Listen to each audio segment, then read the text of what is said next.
for the 45 long months of subscribing up 2000, male 123-star citizen.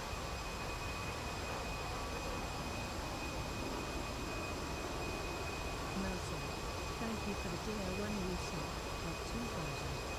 The support for 45 months is really appreciated.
Good morning, Barbie. How are you?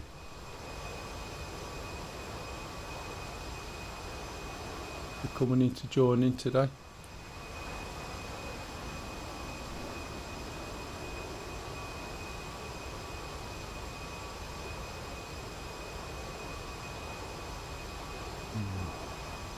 I've got just a few windows here because I don't want to cover up text.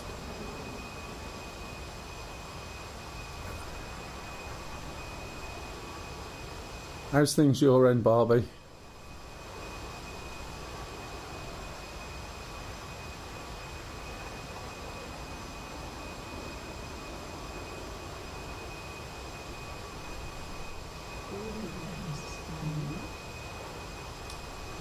Yeah, no worries.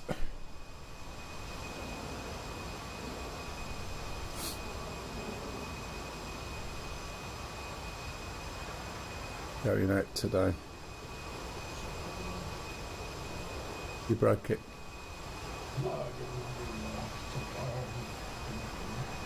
Can't you do oh no, I was going to say, can't you do a rescan and it'll pick it up?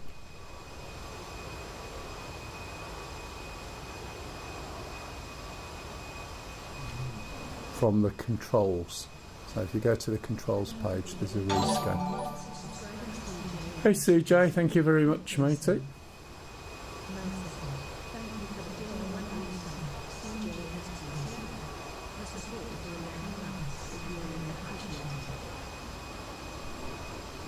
Right, I suppose I better get rid of this.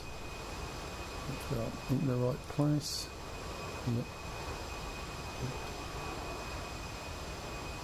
Now I'm controlling stuff. Yay, that works. Okay, so here we are. Once again, God knows how long, back on. There's not enough of us to do this and complete it as a mission. It's always useful to have other people, so if you want to help out, please feel free. If you've got any questions, please ask. I have no idea what I'm doing today in terms of flying, but I just know that we need to initially set up some defences, otherwise we can't fly. So I'm going to try and do that initially. As always, I'll go through the aircraft startup that I'm jumping in at the time. If anyone's got any questions or needs help with anything, please ask. Doesn't matter whether it's this or Star Citizen. I was intending to stream last Sunday, but Star Citizen was so bad, you know, there was no point, to be honest. However, since then it's been running really well. I'm off out tonight, but I will stream it tomorrow as long as I don't do any more changes. So what I'm going to do is jump into the Chinook as usual, drop a few things just to give us some defences for when we're flying. There's a chance I'll be shot down, but if I'm quick enough I should be able to get something out there to help us out. If you're wondering about the Chinook, it flies really well. It flies so much better than it did when it first come out, to be fair. And we'll start off with battery, so we're going to switch the battery on. And then with the APU, we're going to switch it down to run for 5 seconds, and then down to start and hold it for 2 seconds, and then let go. And you should start to hear the APU spool up, and once it's spooled up you'll see this APU ready light come on. So it's 5 seconds for the run, and that's around about 5 seconds. 2 seconds for the start, and then we let go, and then we wait. I've also got a cup of tea. I want to get that drunk as well before I start, otherwise I'm going to forget. There we go, we've got the APU ready light, which is exactly what we're waiting for. And we're going to press the APU generator on. And we're going to go up here onto this center console. We're going to switch on the crossfeed. We're going to switch on the aft main and forward. Down here there's a backup power right at the bottom, there it is. And we're going to put the power transfers 1 and 2 on. And then we're going to roll this lever down to ground, which is the position for startup. It should move over as it just did then. If we look at the screens, all these should disappear, and nearly all of those. And what we're going to do is hold the starter for the left engine and wait till NG for engine 1 goes up to 12, and then we're going to let go. So the starter's just underneath here. It's a very simple startup. Hold it, look down here, and there's 12, let go, and just wait. And you'll see this will increase. You hear the engine start up, probably hear the rotor turn. Why am I getting pings at this time? Blah blah blah. Oh great. O2 telling me about changes to the network in Doncaster. So once it gets to this level, which is usually 55 and above, we can do the same with the right engine. You can see the rotors are turning. So we're going to look up here, and we're going to do the forward and aft fuel, or aft and forward fuel, roll this down to ground. And then we're going to hold the starter. I'll show the starter just in case you couldn't see it before. Here it is. So it's engine start. Hold it over to number 2. Look down at the bottom, and again when it's 12, which is now, we're going to let go. There's not much time between holding it and it actually advancing to 12. You can see all of these are starting to disappear. Okay, and there's a few things on here. Once the second engine's up, okay, we're going to roll the controls, he says, into the next position, which is flight. And once we do that, the revs will start increasing. Now I'm not sure what you can hear in terms of engine noise, especially when I'm talking. Let me try. Somebody was complaining last week there wasn't much engine noise. Now outside you can hear it obviously, but inside the helicopter there wasn't too much noise. Now I don't know whether that's okay or not, or whether that's too quiet. If you want more engine noise, say, and I can try and turn it up a bit, but it's difficult for me to hear what you're hearing, to be honest. I have my volume set a lot lower, but if you want that engine noise turned up a bit, just ask. So once both engines are up and we're running at speed, we're going to switch generator 1 and 2 on. And we no longer need the APU, so we'll switch that off. And we don't need the main APU, this is the Gen E, so we switch that off. We'll switch this one off as well. Okay, we're going to switch off the crossfeed for the fuel. And we're going to switch off those 2 buttons down here for the power transfer. Okay, this thing's nearly ready to fly. couple of little things we want to do. So we've got Eggy. So if we click the power on this left knee screen, and then we've got Eggy 1 and Eggy 2. Each one takes 2 clicks. So 1, 2, 1, 2. And then we're going to put the RWR, and you'll hear the woman yakking. It's strange, she's quiet. It's probably my volume. Have you got voices coming out on stream? I can always think it's turned it up last week. I don't know what it is. World in cockpit, maybe helmet. Okay, I'm going to set the automatic trimmer system, which is already on auto, to both. And we're going to set the countermeasures so that I've got full manual control. So we need to arm them and put it on bypass. Okay, so this first screen here, we're going to switch on the map. We're going to press overlay and put the flight plan on the overlay. I'm not going to program any flight plans. It does work apparently. It's still all a bit ropey, but for where I'm going, I can do it all visually anyway. That is pointing to where my the waypoint is set, which is over there somewhere, and I'll be flying over towards that way, dropping a couple of CRAMs over it, and that's about it. Excuse me.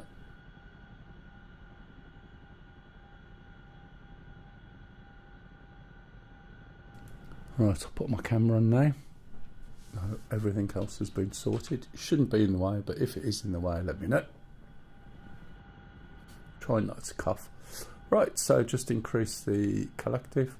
Helicopter will want to take off, and it goes up like a feather. We're just going to pop over here.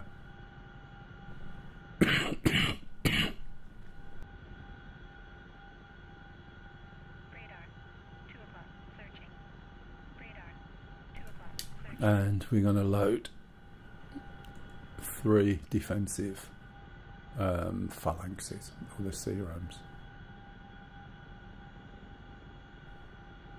Just slowing down. As I say, each week with this helicopter. Oh, for God's sake, excuse me, I'm going to cough again.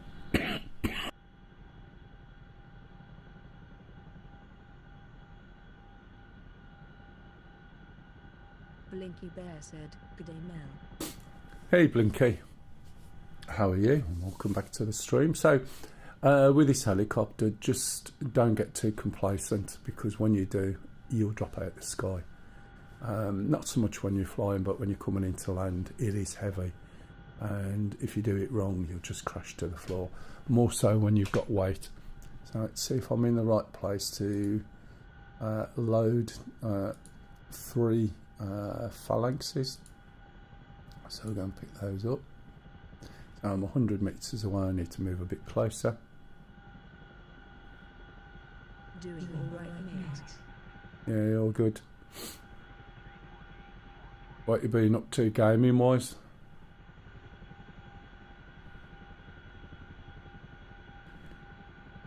I can never remember. It might have to be slightly to the right a bit, but we'll see.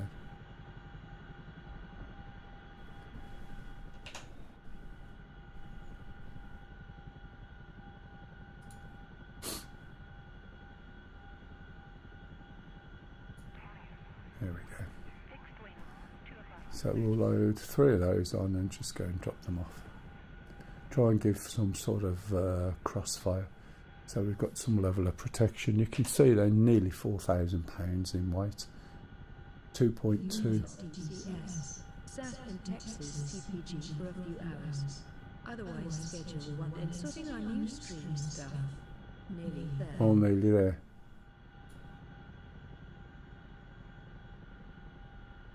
Yeah, I wish I'd got more time. I've got some holidays soon, so there's quite a few different things I want to do, but I need to get started on the videos I've been threatening with for a long time now. Got no excuses. Every time I look at my software, it's been bloody updated. but I'll start getting some videos done on this in Star Citizen.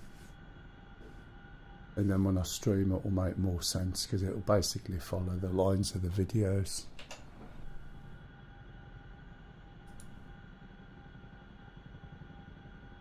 I was having a thought about, instead of doing lots of little videos, because sometimes I find that, you know, when you're trying to follow a series of videos. That's why I moved from BDS to Streamlabs. It's pretty well the same, but with a cloud save. Ah, right, okay. BDS. Pedro_McLeod said, hello. Morning, Yum. What are you loading? I've just put 3 C-rams on, just to give us a spread of defence a little bit further out, and then once we've got something there, then maybe we'll get some attack helicopters going. Yeah, come on. I'll probably get shot down. Morning, Yam. So I was thinking, right, as I was saying, when you go to a series of videos, and they might only be, I don't know, 20 minutes, half hour long, and you get somebody going through the startup and the next bit and the next bit, you get to the point where there's that many little videos and they're not necessarily in consecutive order. So what the ordering process is, I don't know.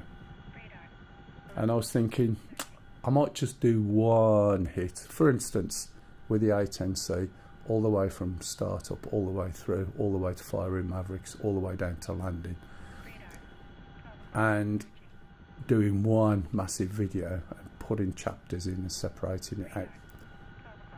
Which to me, then at least you know where the video is, and at least you can jump into what part you want to see. But it is going to make a video that's potentially 2 hours long. Now, if it's 2 hours long, I know people will just balk at it and think, I'm not going to watch all that. But if I do it right, and the explanation at the beginning is, you know, this is broken down into sections. You can watch it all in one if you want, or watch it in little bits. It dawned on me that some people will come along and they might watch the whole thing, and they'll come back once. Do you know what I mean?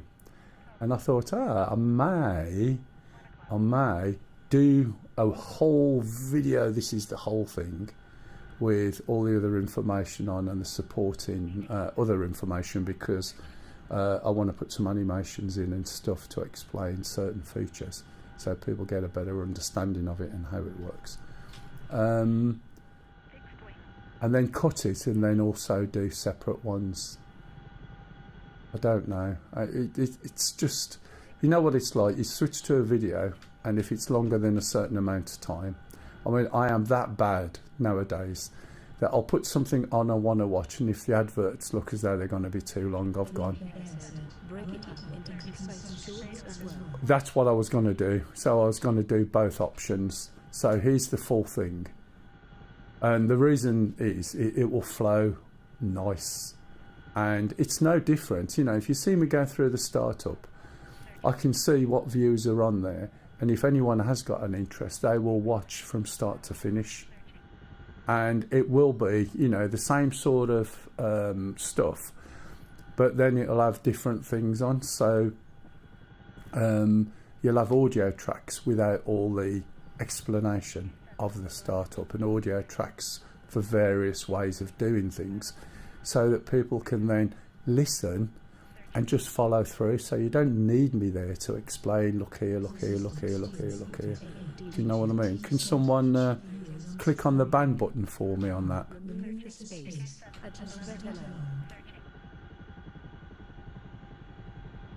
Take more of the map? No, mate, there's not enough people.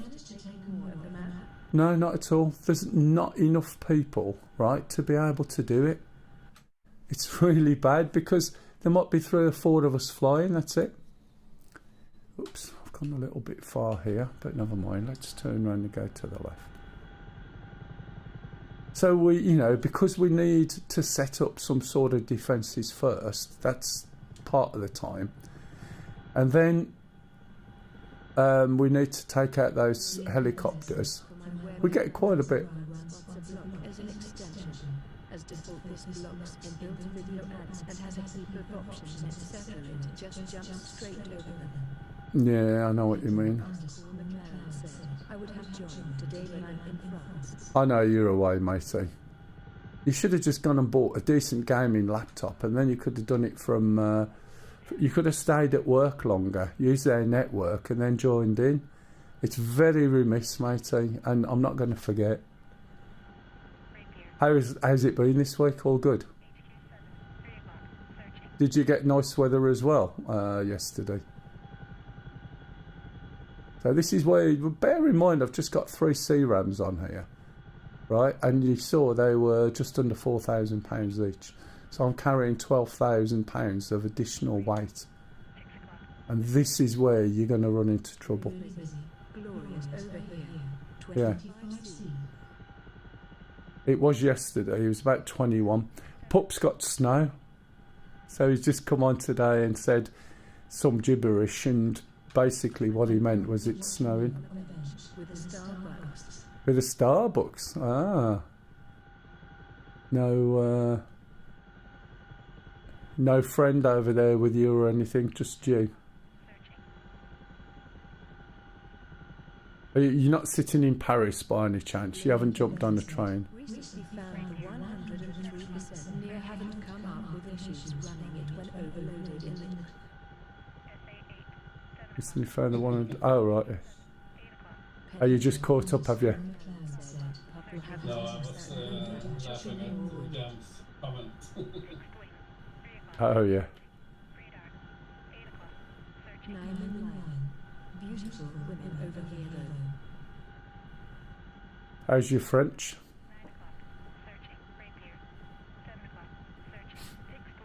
You want to ask somebody if they want, you know, if they fancy going dancing for the evening, and you'd have to say something like voulez-vous gigue gigue avec moi ce soir, you know, which is something about going dancing, I think, for the in the evening.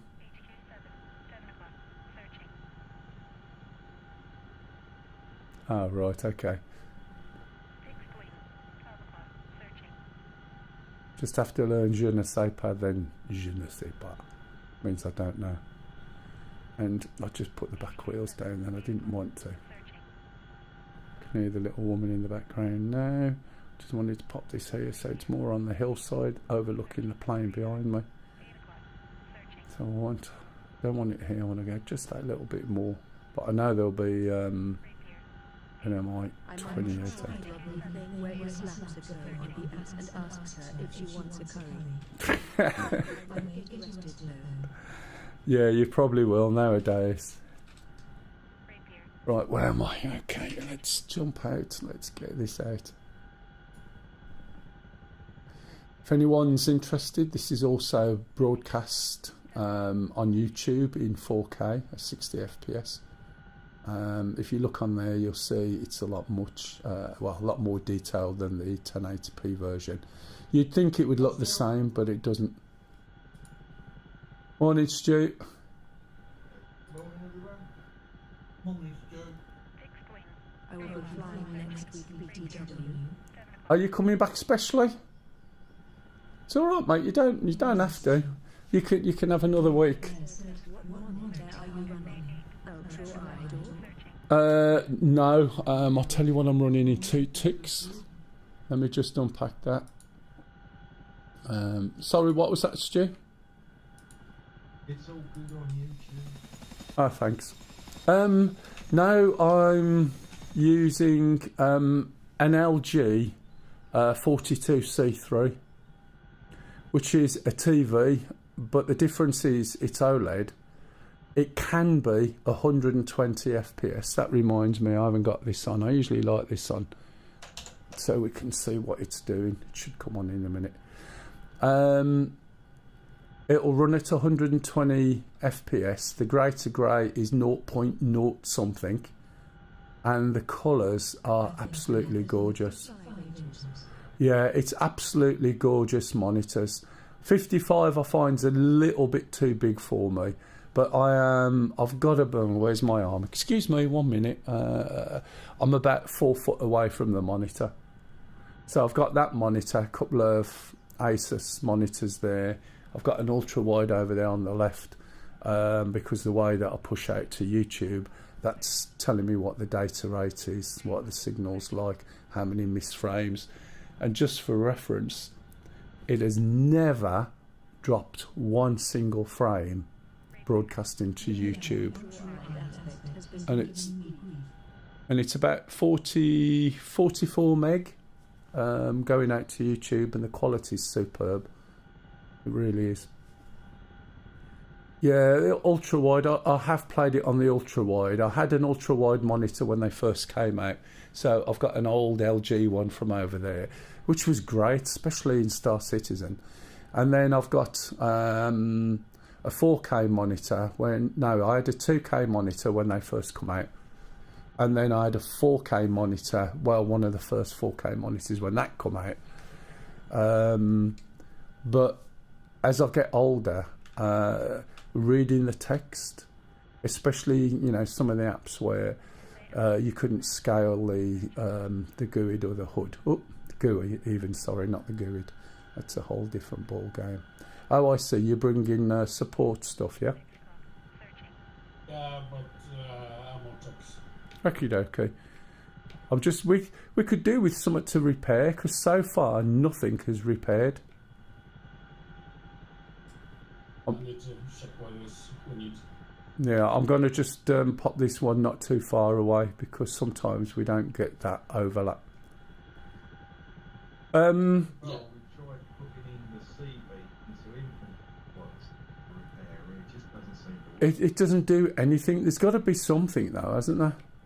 Unless we have to really build a fob, but then it relies on picking loads of people up, and when there's only 3 or 4 of us, it makes it really difficult. We try and build a fob until we get, like you say, got to pick up loads of people or some of those created. Exactly, yeah, but points for an aircraft. yeah, but there's like too few of us, and I keep asking people to join in, but you know what it's like. Well, I managed to do a sling load last week, so Yeah. I can pull it off again this week. That'll be 6 points. We can do 2, yes, well. And you know what? And I'm just gonna reach out there with this. If we do 3, I bet that's 18. No shit. Sorry, mate. Can't guarantee that I won't be. Well, you'll dent the crate and maybe the ship as well. But hey, it is what it is, isn't it? If we just have to do with what we got until we get that bored that we just decide to change the map.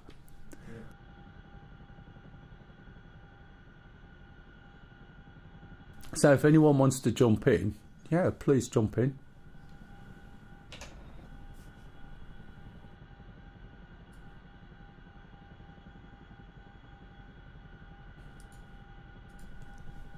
There's another one. So hopefully we'll get these out before these little buggers start coming in. GhashPL said for some reason my tracker is not working. Not working in DCS.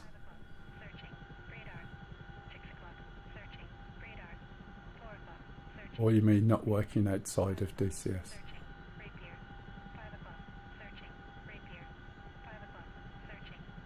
I'm going to put this one on the hill, not as far away, but utilise the hill. If you look on controls, do a rescan of the devices. Yeah, I can do another run out. Let's have a look. The thing about Rollins is we can drive them forward, push them up. Excuse me, coughing.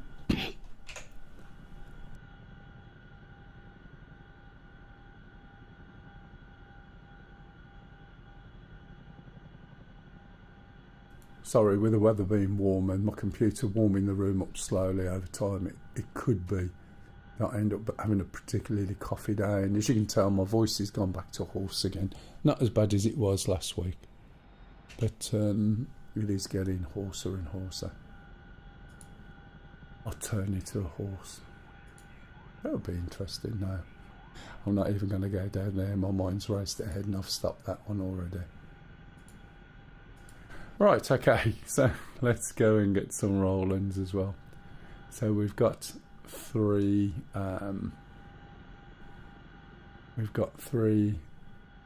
phalanxes out there. But the mist and stuff, which I always talk about tonal regression as well, because I'm nerdy like that. It just works really well, to be fair. If you do look at it on YouTube, you see the difference. You have to unpack it now. Did I forget? Yeah, I think so. Can you unpack it just as long as you're close enough? Alright, sorry about that. It's because I was coughing. I was distracted. I was coughing that much, I said I'm getting really hoarse, and then I said I'll probably turn into a horse, but then my mind raced ahead, so I stopped. Mm-hmm.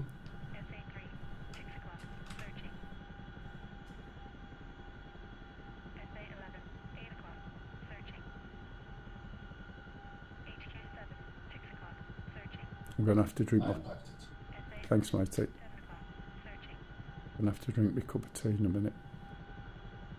See, if we got sort of 4 or 5 Chinooks, just setting up this ground base, and then we moved on to our attacks.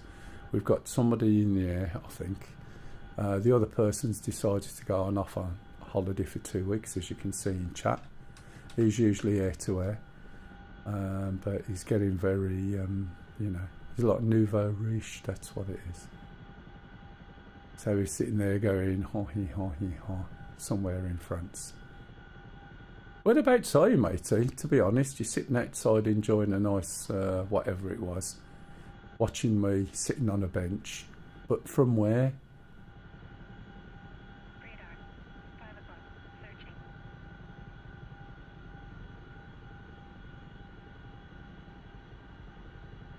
It's probably gone already, knowing you. Probably just popped on.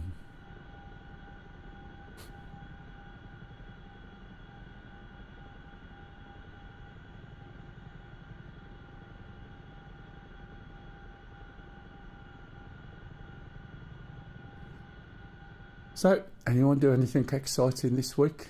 It's alright while I'm just delivering these, and I will be drinking my cup of tea before it goes icy cold. I haven't got a tea lady to rustle up another one. Did we beat the MI-28s out this time?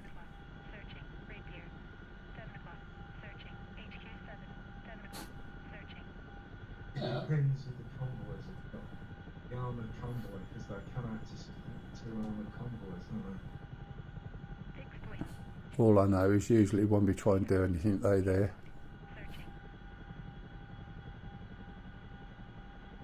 What time did the first person get on that? Oh, I don't know, best ask Charlie. Was it last night, Charlie, you was on? The highway, no, that all fight. What was that? That all cost this morning. Oh, okay. So yeah, the MI-28s were probably kicking around, although I guess you weren't on all the time, were you, Charlie? I meant to take one of them out, but the other 3 still here.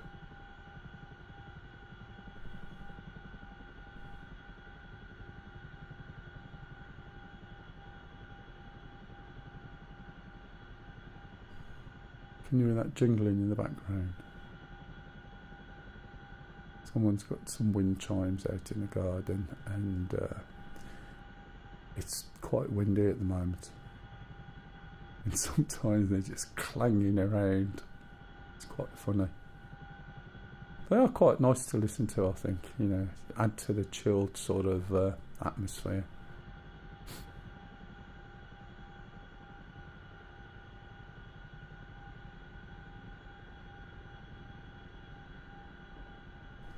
Okay, let's see if we can add in these Rolands. I think it was Rolands.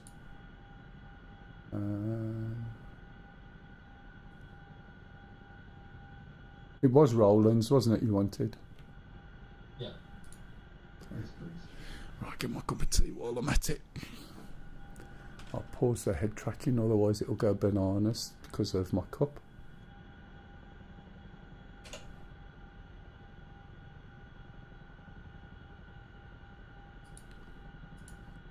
job I picked this up now. Otherwise, it would have been really cold. It's not cold. It's still warm, but not great.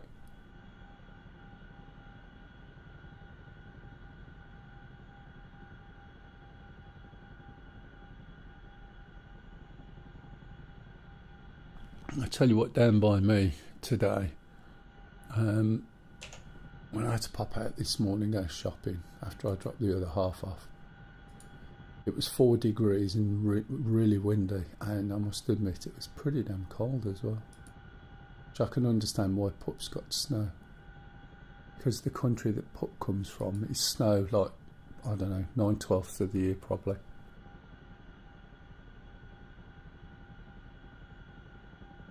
One of those picturesque places that you see with your log cabins and your snow and the deer running round, and Pup running around in a pair of trousers and no top with his bow and arrow and stuff. It's one of those countries.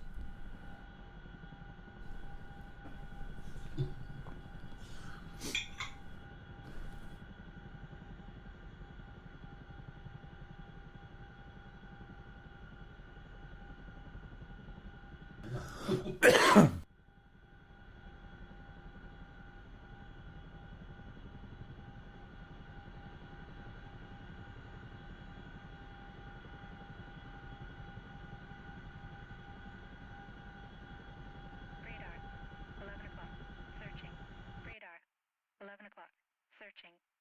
Radar, 10 o'clock, searching. Radar, 11 o'clock, searching.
Welcome, no tracker.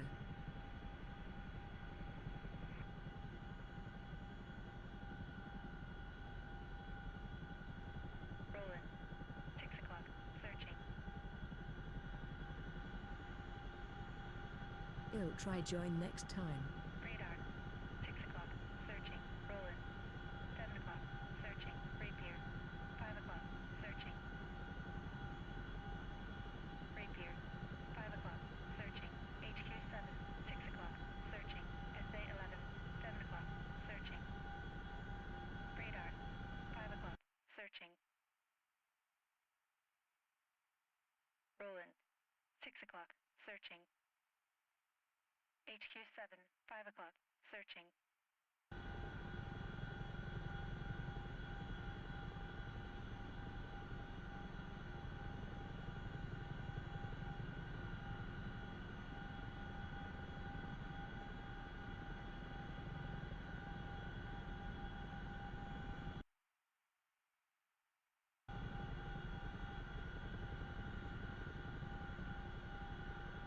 Radar. 3 o'clock. Searching. Roland. 5 o'clock. Searching.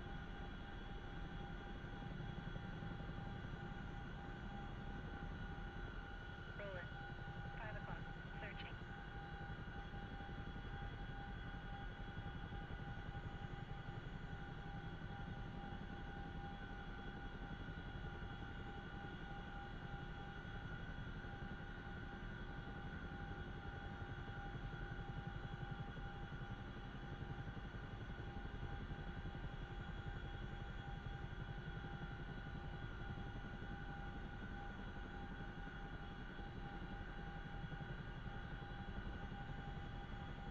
SA 3.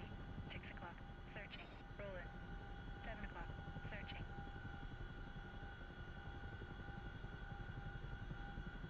HQ 7. 5 o'clock. Searching.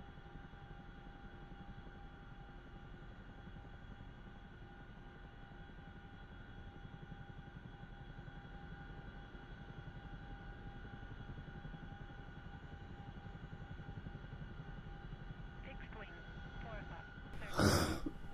Searching. Oh, sorry. I think I might have been muted first and then I unmuted myself. I do apologise. Oh, it's got some holes in it though. Oh yeah, it's lost its camera unit and off the front end and its radar. That's why I try not to cough down here because you've got two mics. It's deafening. Holes. So I do apologise for that. Radar. 7. If you're wearing headphones and you caught that cough then that would have blasted your ears out, so I do apologise. Blinky Bear's head. Mel's been staring. Roland. Yeah, usually, as you can tell. So if I move over here a little bit and talk, and then I should slowly start to move over to the other side, and then I should be in your left ear. And you should have got me moving through your head, perhaps. Tell you what it's quite useful for, amongst other things, is when I'm starting something up and say I'm in the A10. The audio is inverted though. Is it really? Greater than hell. Oh man, shouldn't be. Hang on. Oh, for the camera. Yeah, no, the cam needs flicking round. Don't worry about the camera. If I say it's right, it should be right. The camera probably needs flicking over. But normally, on the something like the A10, as you sort of lean over to the right to say right over on the right hand side, you'll hear the voice move over with you. And it's yet another thing that helps to reinforce where things are. Does that make sense?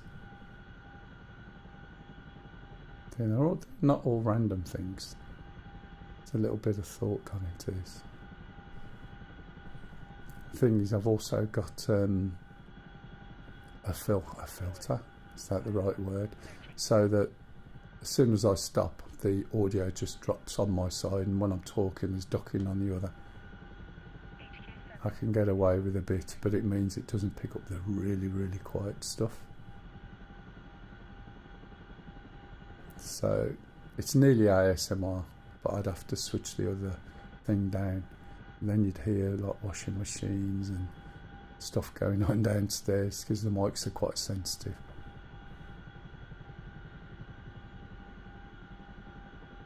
Right, so I'm going to come in landing, get into a different helicopter and possibly make another cup of tea.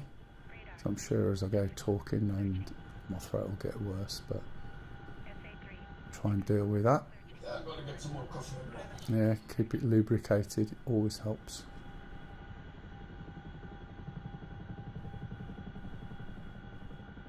It's amazing how when you do a hard bank, this thing just wants to get up in the air really, really quick.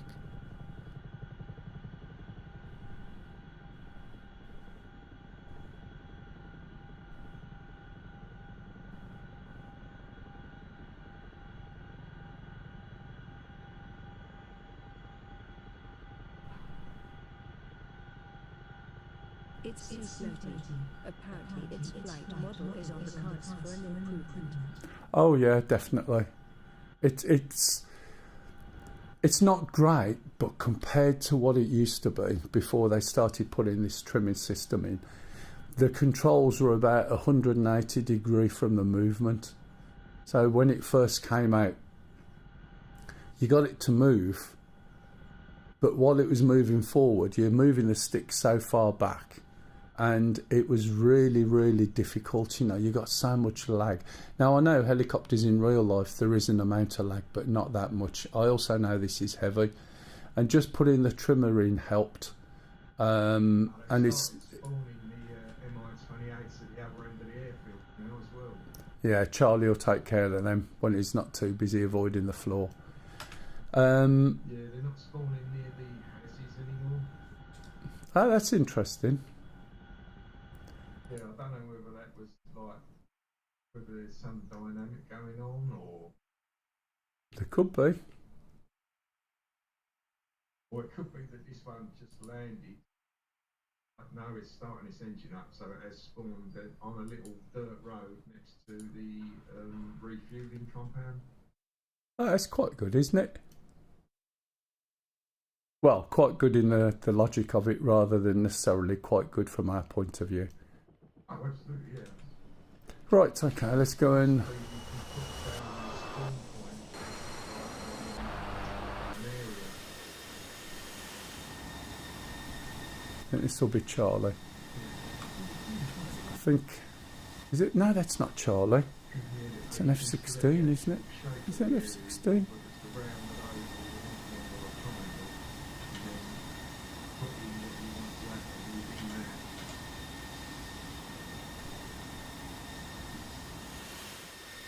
Did someone call up an F-16 earlier? No? Oh, you did do it. It's alright. I was just wondering what this F-16 was, but I think he's coming into land. I was going to leave him watching somebody, but everyone's like sort of not anywhere yet. Another F-16 up. You can call two at a time if you like with things. That gives them more of a chance against the enemy aircraft. Just looking for Charlie. Are you up, Charlie? Yes, mate, yeah. Whereabouts are you? I can't tell you that. I'm on a secret mission. Oh, one of those.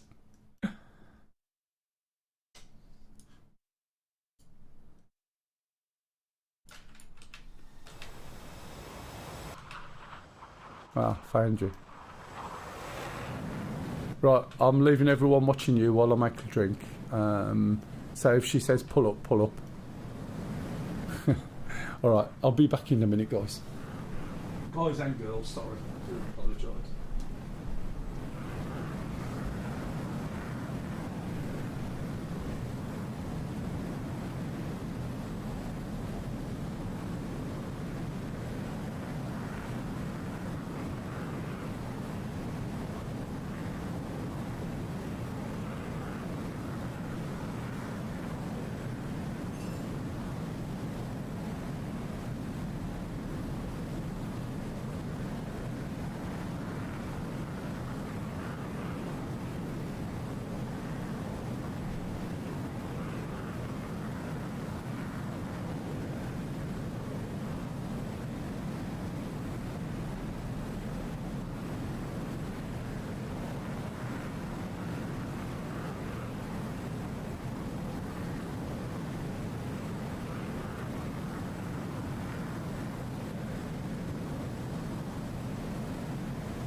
Right.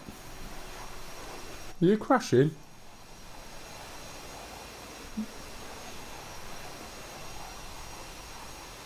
I mean, on my screen this looks so clear. I don't know what it looks like on stream, but as I said, if you look at it on YouTube, it'll just look so sharp.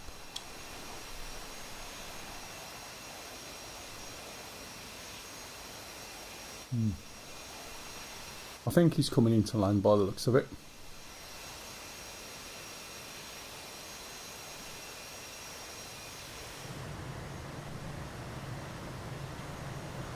If you watch carefully, he shouldn't be using his elevators.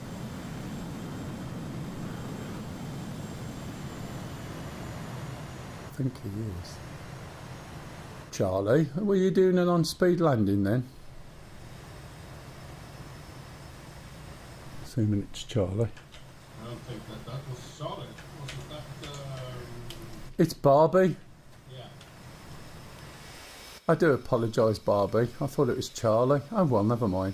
So no one was watching you, Charlie. It was Barbie they were watching. Oh, did you? You were lucky then. I was just going to tell you off for using your elevators instead of following the on speed. But it's not you, so I'm not going to tell Barbie off.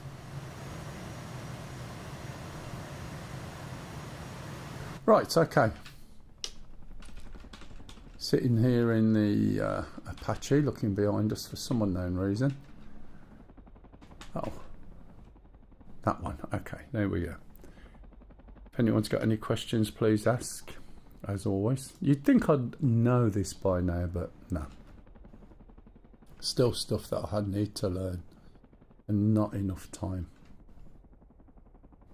D_Camel said, "Can you teach me to fly a heli?" Don't you start. Do you know what? I get enough hassle from the people I normally play with. I don't want you foreigners jumping in and then coming out with comments like that. You're right, matey. How are you? You can come and teach me if you want. You can come in and walk me through how to do something properly. How about that? No?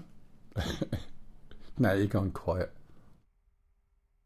Okay, we'll start the APU. We just put the battery on, by the way, and shut the door. Just start the APU. Look over, make sure the APU's on. Something else to bring out, Stu? Turn it on. Pull the collective and wiggle the cyclic equals win. There you go, see? And that's it. And this is what people don't understand, how easy. It's like having a spade in a bucket, isn't it? You know, like when you're on the beach, you have a little spade, you wiggle it round a little bit, and that's about it. It's flying a helicopter 101. Yeah. And people just make out it's so bloody complicated. Right, okay, let's switch this off. And we're going to switch the first engine on, forward a little bit, and then just keep an eye over here. Wait for it to get to about 20-25. This number here where the cursor is. Press the button and you'll see the throttle move forward. And we can now see the rotor go. And destroyed my right spray bar. You clipped a tree. Was that a low level one, like coming into land, or while you were flying over the trees?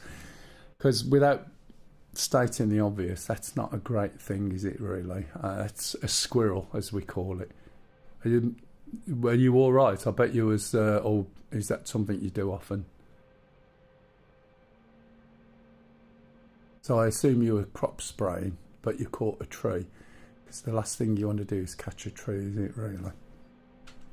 Did it make you jump, or was it just something you noticed?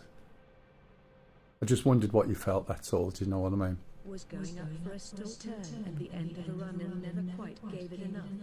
Oh. Was it a butt clencher? One of those moments?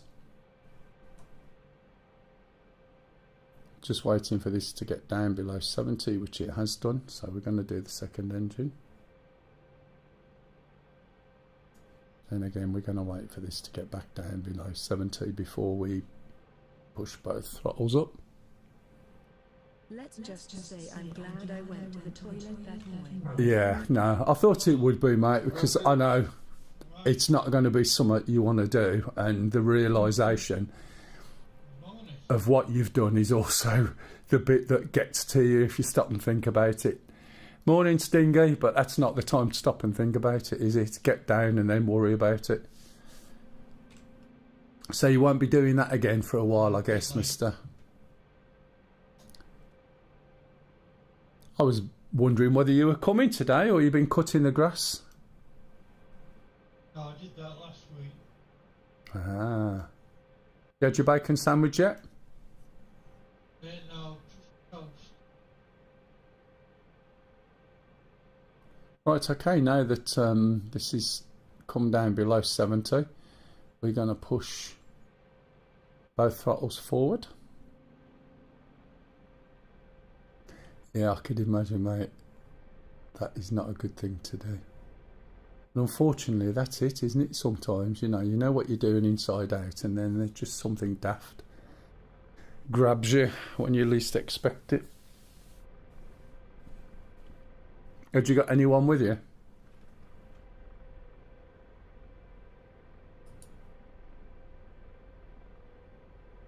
Right, okay.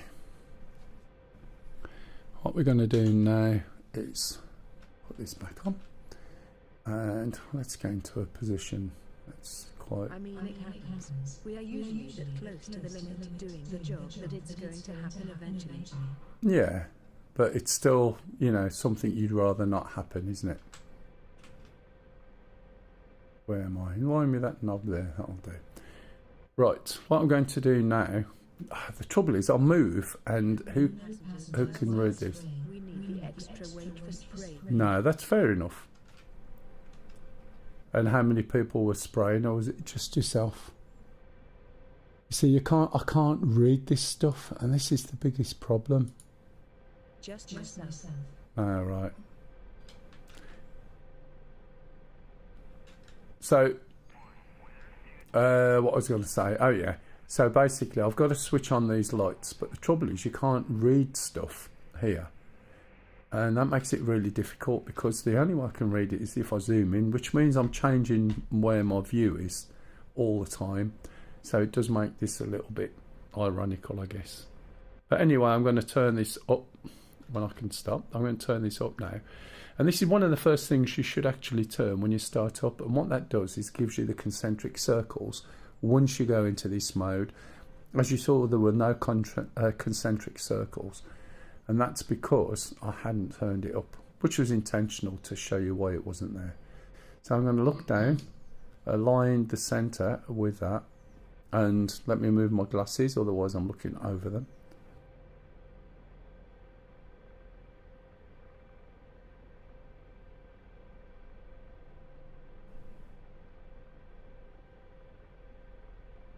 That's good enough. If it's out slightly, it just means I've got to adjust my head.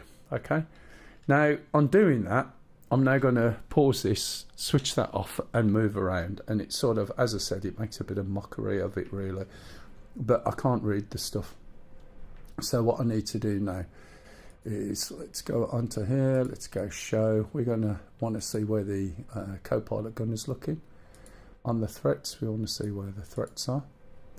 Okay, if we go back to TSD, and there's always something I forget on this, by the way. Go ASC, we're going to switch on the RWR, so you'll hear the util, RLWR. And you can just hear the woman in the background. I'll turn these knobs up. This is one of the problems I have with the volume. It's probably loud enough on the stream. It's not quite loud enough for me, and if I turn stuff up too much, you get bleed over on the mics. So, it's a bit of a workaround, so to speak. What else do I want to do? Command. Comms even, sorry, not command. Preset 1. I'm going to change that. Sorry, manual first. And then preset 1 there, or VHF. and change it to 124. 000. And let me just have a look, see if I've got the button set at the moment. So if we go to here, we should be able to just search VoIP, which is voice over IP, and the one we want is that one, radio VoIP, and I believe I'll switch here, it's this. Yes, it is. 124 radio check. Now I don't know whether there'll be anybody on, but I've asked. I'm going to switch this on to test. I'm going to do most of the rest of it, I think, when I get over there. There's a few little things I need to do. So I'm going to take off, go over there so I can rearm. Okay. Let me put the doodad on, which is this one. And then I'm going to give it a little bit left and a little bit of left cyclic as well. Increase the collective, and I should lift up relatively smoothly. I've left the APU on so it beeps, which is a fairly common thing for me, to be honest. I need to go and load more weapons. That's my velocity vector coming in. Unlike some of the helicopters, say the Huey, you don't trim the Huey tail rotor or anti-torque rotor, unless you do. It's all trimmed.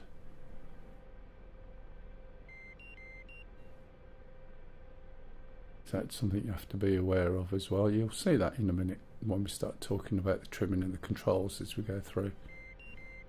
If there's anything I say that is incorrect, please jump in and put me right. I have no issues. I don't know my way around all things, and some things I may have learned incorrectly. There is something else I meant to do on this, but I can't remember what it is. It's a negligible setting in terms of the game anyway. So I'll just pop that down here. And not that at all, change the loadout, so helps if I press the right button. So we're going to put the mass mounted, is it antenna, aerial on there, some L's on 1, and we can put some K's on 3. These are Hellfighters, by the way, that are going on. We can only put one over there. Turn that up, change the skin or the livery, put that one on, so okay, make sure we get copies. Yes we did, so we're good. Okay, so this helicopter is really good fun, but it's much better fun when you're with 2 people. There is AI. The AI is not as great as it could be. It does tend to blow anything and everything up, and the biggest things it likes blowing up are the helicopters that your colleagues are flying. So you do have to be careful. There's quite a few various air accidents, to be honest. Just going to start drinking my tea, because otherwise it will go cold, because I'll get engrossed in this, and then we'll go through the weapons setup.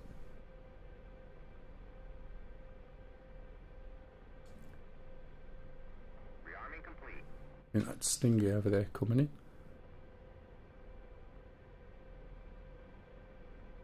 What was that again? Otherwise my head moves around. Anyone got any questions? If anyone's got any questions on DCS or Star Citizen, please feel free to jump in. I didn't stream Star Citizen last week because there was a few issues not long after the release that they'd done, which is fairly common.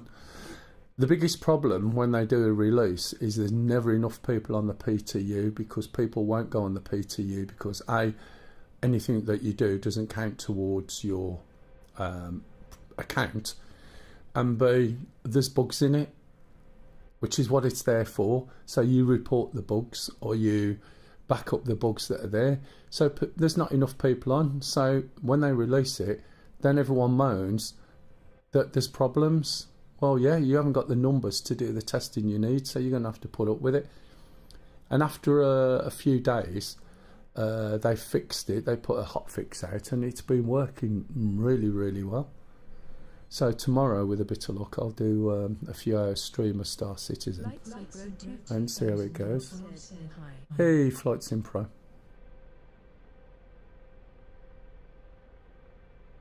So, you know, it's worth a look. Building before 1.0. Do you think also think the newest update has been great? The newest update was a bit of an issue when usually you get issues in about 24 to 48 hours after a new patch, once the servers have been on for a while. And lo and behold, it started creating issues of anything up to 10-second delays on actions and that. I've got everything working. I'm still learning the F18 though. Excellent. That's good. I'll come back to you in a minute. And once they put the hotfix out, things have worked quite better. I mean, I was playing yesterday with Pup, and I didn't see one single black lift, you know, one sort of, or elevator, depending where you come from. And it was quite smooth. Frame rate is generally quite good. Interactivity is generally quite good. Yeah, you're going to find some odd little edge cases where there's little issues. That's fair enough. And I was doing cargo hauling, and in the main, it worked. There was a few little issues, but you could work around them, and it was fine. About the rest of it, I don't know. I still test basic stuff at the moment. I haven't moved on to the rest. This keeping all your armour and gear, I have no idea. No idea why they've put that in. And the economy at the moment, you're getting too much money. I mean, I'm doing missions now that are going to give me like 900 and something. No, sorry, 900,000. What was it? I'll tell you what it is in a minute.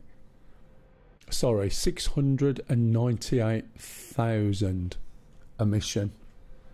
Well, that just makes everything expensive. What's the point? You know what I mean? It's like the economies. There's too much money. You get too much money for doing things. I used to make 70 grand profit on a run once after working up there, and that was an achievement. And now you just do one mission and you've got nearly 700,000 just like that. You know, a part of this is to make people do it and to test it, because they're not getting the people on the PTU. But other than that, it's not as bad as some have been, and you can see that they're actually working towards trying to make things work. You know, it gets annoying when you see the same issues coming in again and again. They fix it, and you've got the same issue next patch, and they've got to fix it again.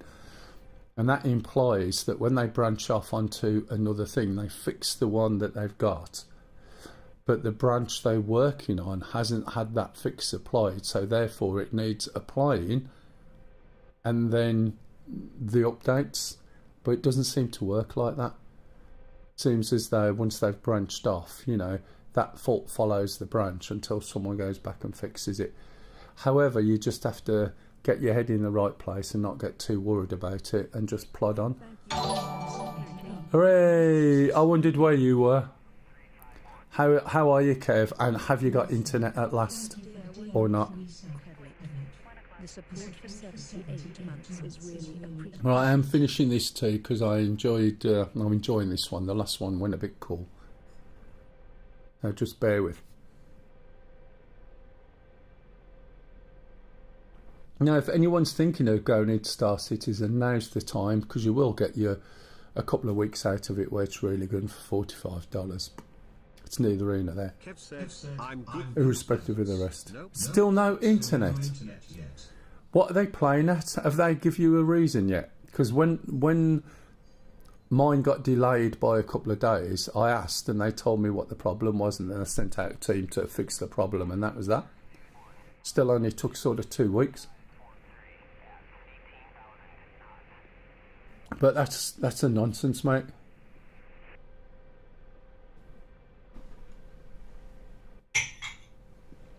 Right, okay, so now we've got these weapons. You can tell the K's from the L's. The Ks have got those white little fronts, and the Ls are more like a Maverick. Difference between the two is you can hand off to the Ls, so you can use the fire control radar, which is what's on the top there, and you can use that to drive the data, pass that data over to the missiles and then fire them. The other ones, we keep a laser on the target and then fire in the sort of normal way for Mavericks. Right, let's have a look down here. There's a couple of things we need to change. So if we go to weapon, we're going to change the acquisition target from fixed to the gunner's helmet sight. Vid, we can look at the TADS, so we can see what the TADS is looking at. If we go FCR, FCR is not powered on, so that stands for Fire Control Radar. And if we click util, to be able to run a new cable in. Oh, you're joking? From a few days to months. So why didn't they sort that out before they even said you could have it? It's like Pup was looking at houses last week, at apartments. He wants something a bit bigger. And I said to him, did you find anything? He said no. I said, what was the internet like? And he hadn't even asked about the internet. The last thing you want to do is go somewhere. You can't have internet, do you know what I mean? Sort of puts a bit of a hammer on everything. We always work round is what's the internet, and then we decide whether to look at the house. But that's probably me, isn't it? Right, util. MMA pinned. Okay, so click it, it goes to norm. It starts powering the FCR up, but it's running a built-in test. Yeah, exactly. You gotta, you just, you know, so basically they want permission to dig the road up, which means there hasn't been a proper fibre service there.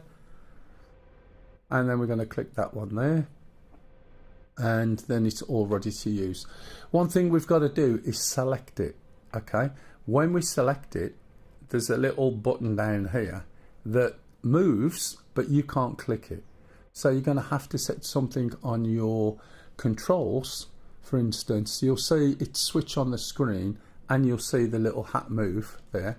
Did you see that? So, okay, which is crazy if you think about it, because I can't click it. Not that I should be looking down there anyway. So now, hopefully, this is all selected, and when I do, well, when I'm in the air and do that, it should work. Weapons at the moment, they're not selected. I'll select them. We're also here, and this is just going to fire up one, okay, and that's it. Master caution, let's get rid of that. Let's switch the APU off because I forgot, as always. I also want to put the C-scope on. Okay, and let's put this back on. I'm not going to do a lot with the guy down there, and I'm also going to switch on the countermeasures and bypass, so I do it myself. Okay, so I want this on the map, and then we can take off. Now if you look at this on the top left, I can't remember all the detail about it, but effectively, excuse me,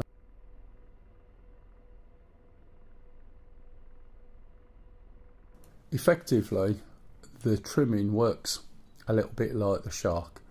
Hold the trimmer button down, you can adjust, you let go of the trimmer button, it sets the trim.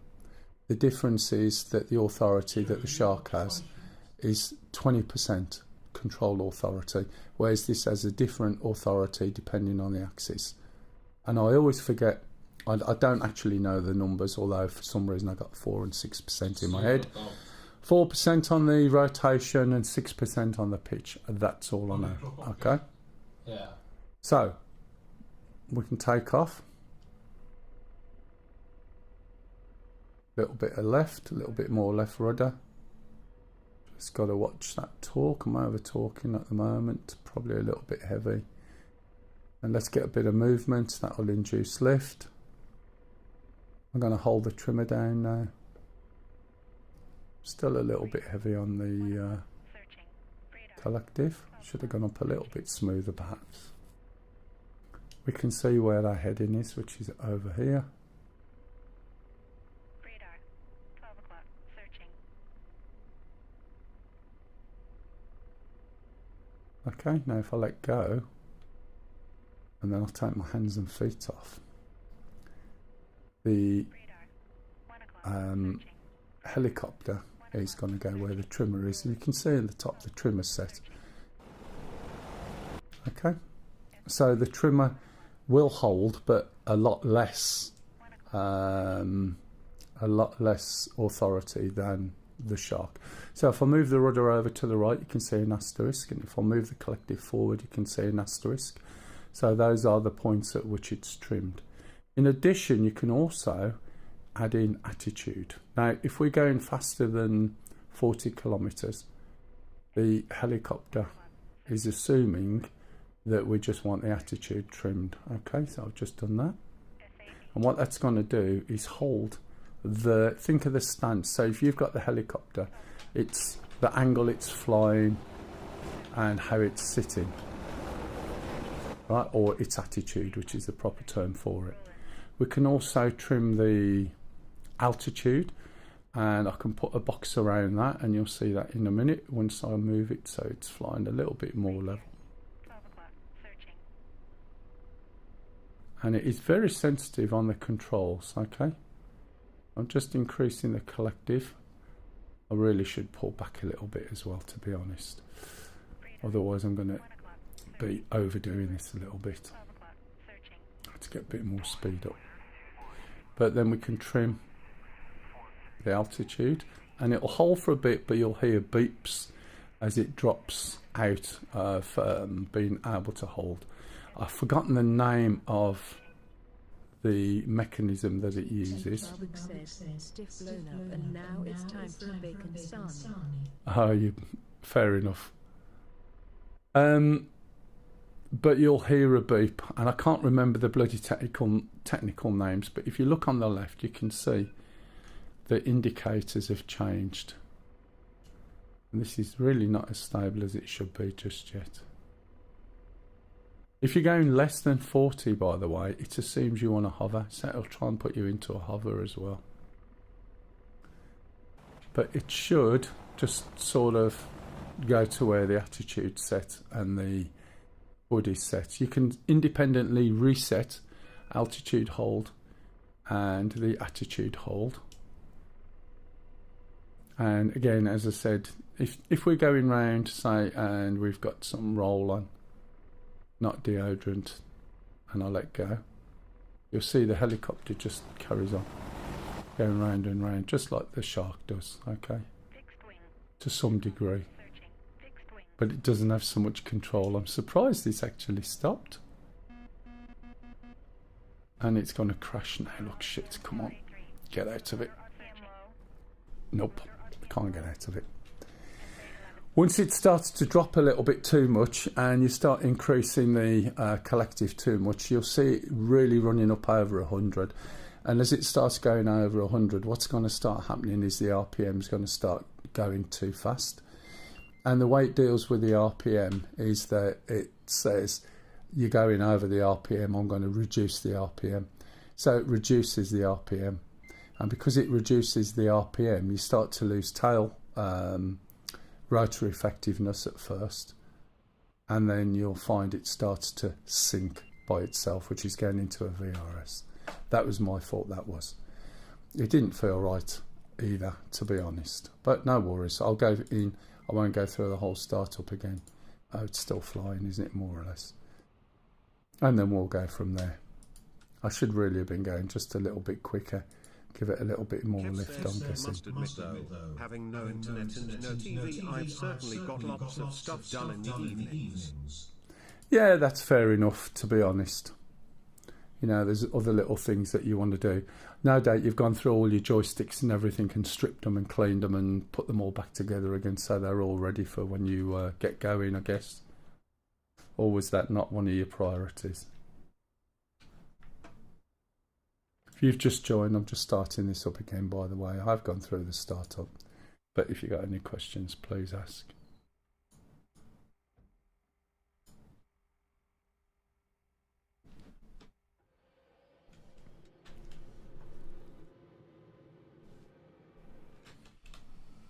So I'm just waiting to get this going. I'll go and get some weapons and then we'll get back out there. Stingy's already out there somewhere. Far too many things flying. There he is. So he's going out towards the AO because we know there's a load of vehicles and tanks sitting out here.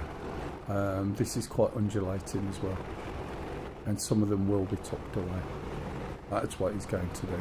Usually they're escorted by Mi-28s as well, and they're a pain in the ass. Start the left engine as before. When that gets to about 2024, start that one up. Anyway, Flight Sim, how did you get on? Everything working as it should?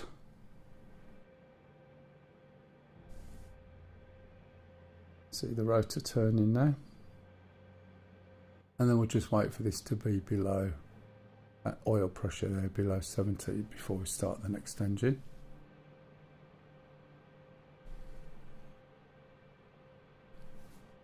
If anyone wants to join in, you're more than welcome. Plan on starting the videos actually in a week or two. I've got some holiday around Easter time. Just before Easter, just after Easter. And so I should get something done.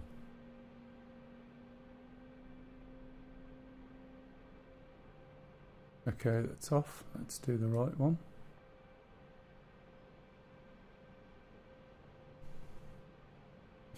When you're not talking all the way through everything, this really doesn't take too long to get started, to be honest. It's just obviously when I'm talking through it, it takes longer to explain it all than it does to actually do it, if you see what I mean.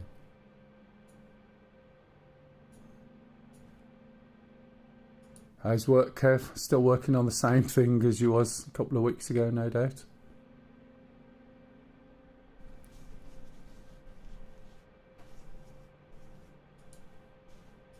Let's switch this on.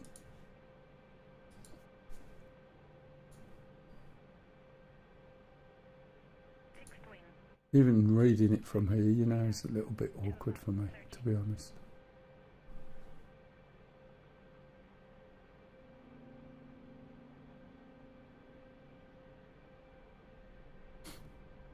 Put this on as well for you so you can see it. You can see now, look where the asterisk is, it's all trimmed at 0 for both the cyclic and the rudder.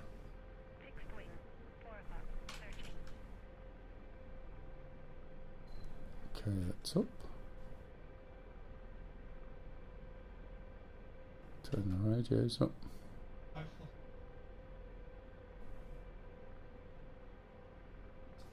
Is it cold up there today, Stingy? No, sun's out. Yeah, but have you been outside? Because the sun might be out, but it was still 4 degrees this morning. Yeah, it's been cold in the morning.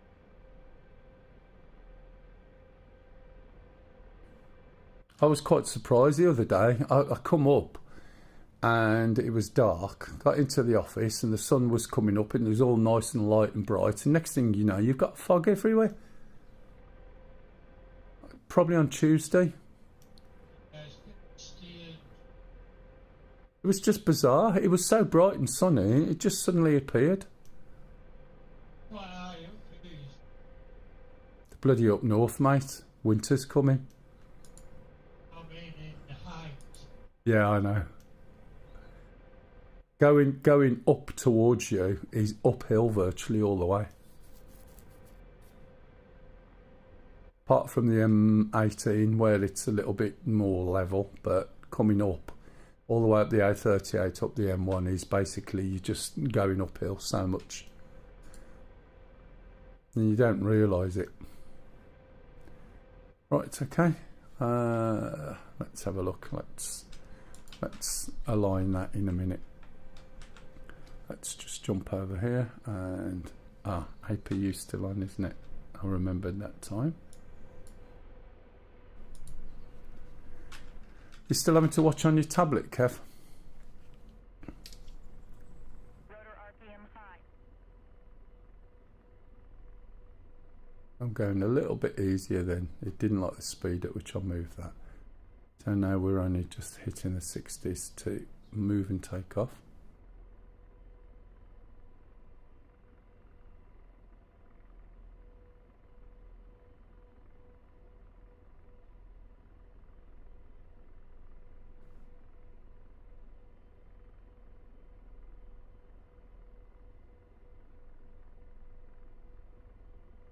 Fixed wing, 11 o'clock. Searching. I'll have to concentrate just that little bit more. You can see it's quite windy out there. By the direction of the smoke, you can see the windsock.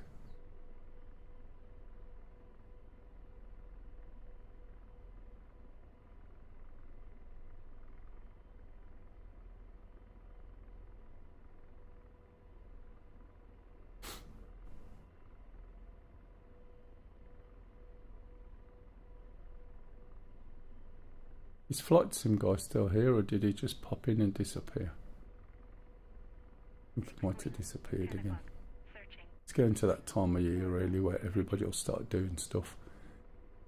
And the viewers go down from the fantastic heady heights of usually 20 to 30 or so, down to about 12.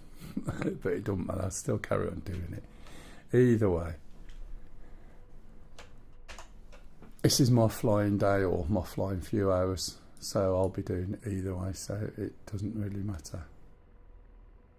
You know, if people are watching, they're watching, and if someone learns something, that's what it's all about.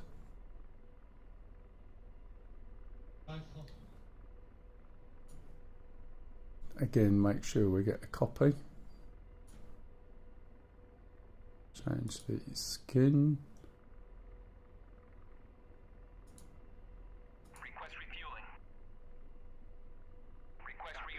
Okay, we got a copy. Anyone got any questions so far? We're drinking that tea up. Look. What was it? Am I 28? Tea Kettle Barbie said, I'll always watch, mate. That's probably because I send you to sleep, isn't it? You were killed with you were killed by a tank, Stingy. What? You were killed by a T-80 with an AT-11 sniper.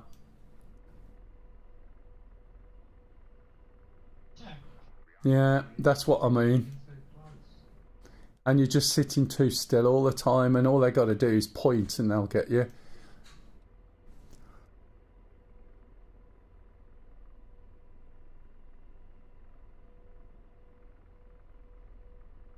Do 7 on your Apache, so you've got 2,000 metre safety space.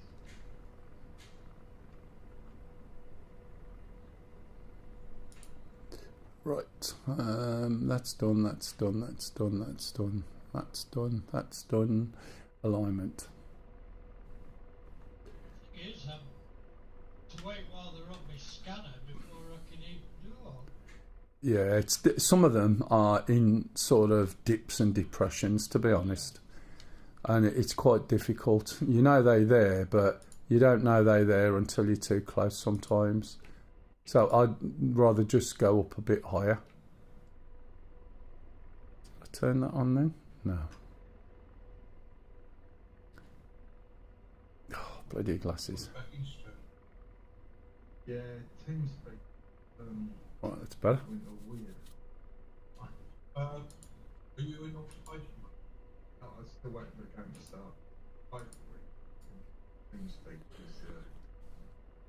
Right, okay. We could just have a quick check on that long range one. Right, FCR, that's what I haven't done yet, have I? Barbie destroyed most of it. One radar, Um, and a missile launcher. Okay, that's done. That's So done. possibly if you did it again, you might have taken him out. Why What did I forget to do? Pylon error. What have I forgot to do there? I'll be in a minute.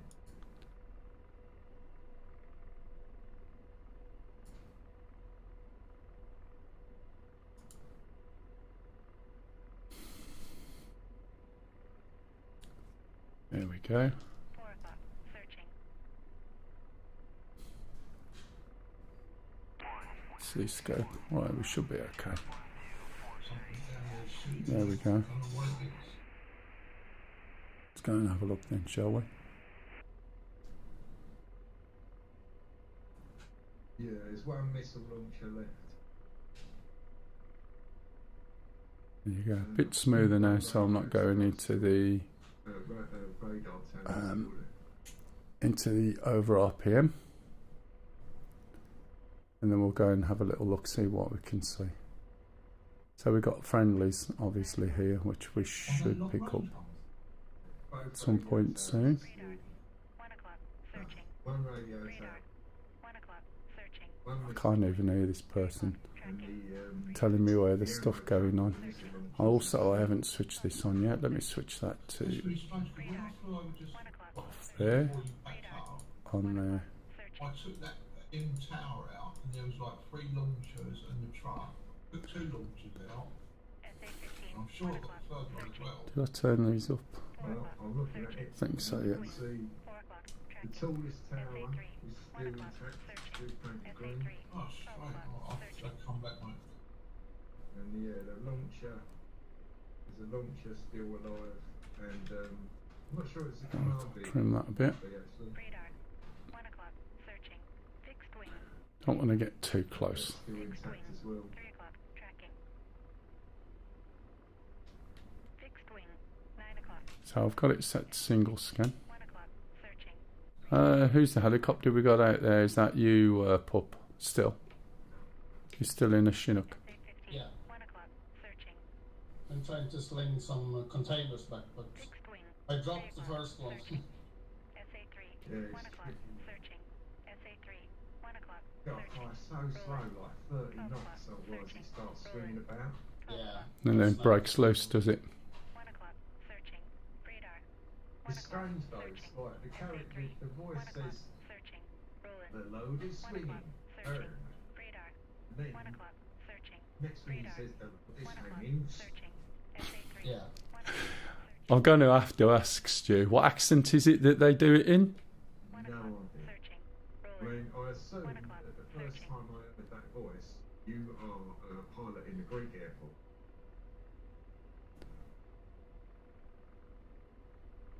But as to the accent of the actual guy doing it, Fixed wing. no 4 idea. o'clock. Searching. It's not Kaz. No. No, Casmo is the Apache. He's George in the Apache. Yeah.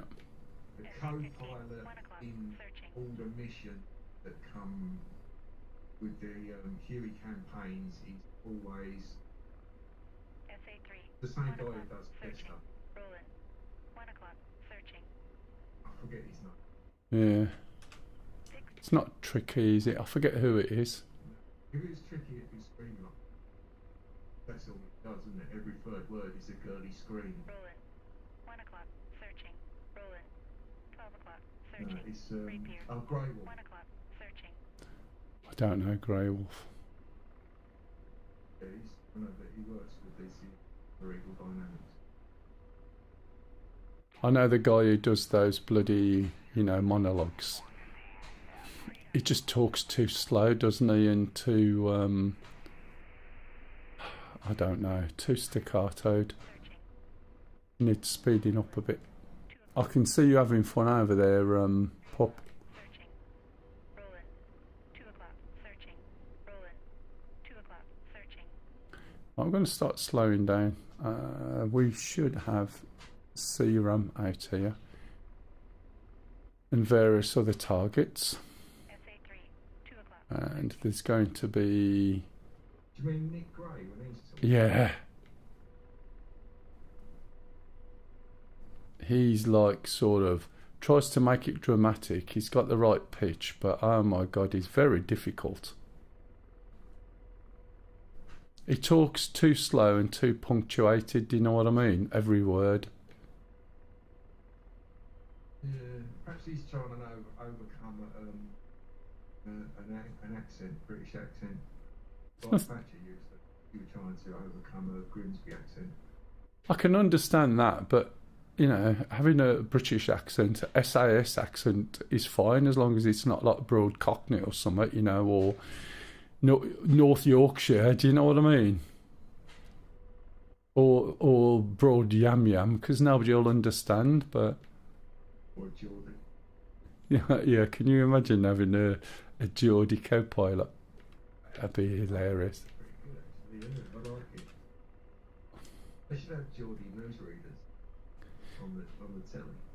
It's bad enough that in some countries they subtitle stuff that English people say. It's funny. SA3, 11 o'clock. Searching. Right, so I'm just having a little look, see what I can see out there. I've slowed it right down. I'm just going to trim the nose over there a little bit. Got to be careful because I'm going less than 40, so this attitude trim is going to be going, less than 40. I think you want to hover, and I don't want to hover.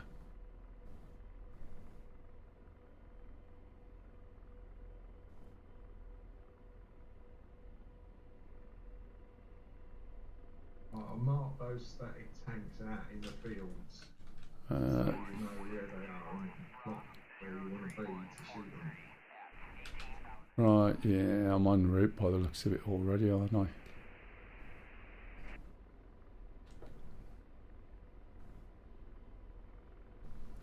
Now if we look at this, Oh yeah, they're off you at 2 o'clock.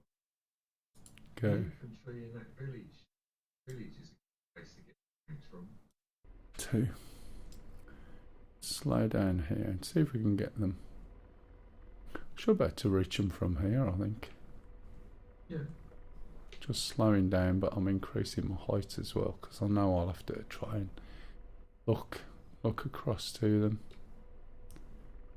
So what I'm doing is holding the trimmer and pulling my nose up gently, trying to maintain the height, although I do want to climb. And I'm going to slow the speed down so it's going incredibly slow, but you've also got to give it a little bit of left rudder and increase the collective, because if you don't, it will start dropping. So you can see my speed is about 11 at the moment. Some guy called Roland keeps SA looking 11, for me. 2 o'clock. Searching. You Okay. really go to bacon sandwich, mate. Go and do it now. Okay, and because I was going so slow, it should get into a hover a little bit quicker, and I'm going to do the same for the altitude. Just try and get it nice and level before I even attempt to press the button. I really should jump back into the cockpit. You should. But there we go. Now there's a bit of wind, and if you notice, this doesn't look as though it's sitting like level, but that's countering the wind. And that should just sit there now. You can see that it's already lost the altitude hold, so I'm just going to add just a tiny little bit more collective and then just reset the... Come on, I'm going to try and reset the SA3, 12 o'clock. Searching. thingamajig, but it's not doing it. 5,360 kilometres away from the enemy tanks. Yep, And they are bearing I've got 3 them. to... So what I'm going to do now is go back onto weapons. I'm going to arm. It's already armed, right? Select. And I'm going to select all. And that fires up all of these things, okay? So in theory, what should happen now is I should be able to fire at these targets which are within range. Rifle. So there's the first one, okay?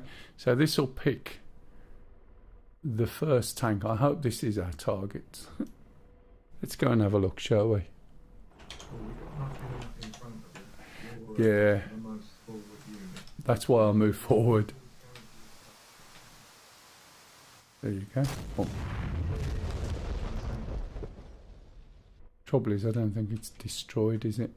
It's gone off the map completely. Already? Okay. So we'll do another one. I think that was the Rifle. That was the what? the anti-aircraft gun, because there's usually tanks and an anti-aircraft gun covering them. Is 80 UD? Says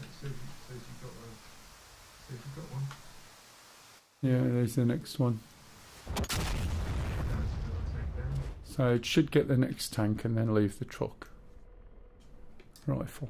Yeah, you can hit the truck if you like. That convoy isn't respawning like it did in the assistant or whatever they were called, what we were doing before. So using the Apache like this is just far too easy. It's not as much fun as having two people in and going hunting and using normal weapons, to be honest. There you go. So all the tanks have gone out of that. So this is you're coming in for the same things. I was leaving that truck there, Sting. Yeah, don't worry, that convoy won't be. Ah, you're going after the tank that I've done. Oh yeah. Right. There's another convoy, but it's moving. Give you a bearing to it. Okie dokie. 6 o'clock. Searching. Right. At the moment, the convoy's moving south and it is bearing magnetic 298. It is 10 kilometres away. Searching. Okay. 10,000 metres. 5 o'clock. Searching. So we're going to just reset. And it's moving. It's actually off. Drop road, off the so it's collective. moving slowly. 2 what away? 10,000 metres and bearing is 298. Yep, from me.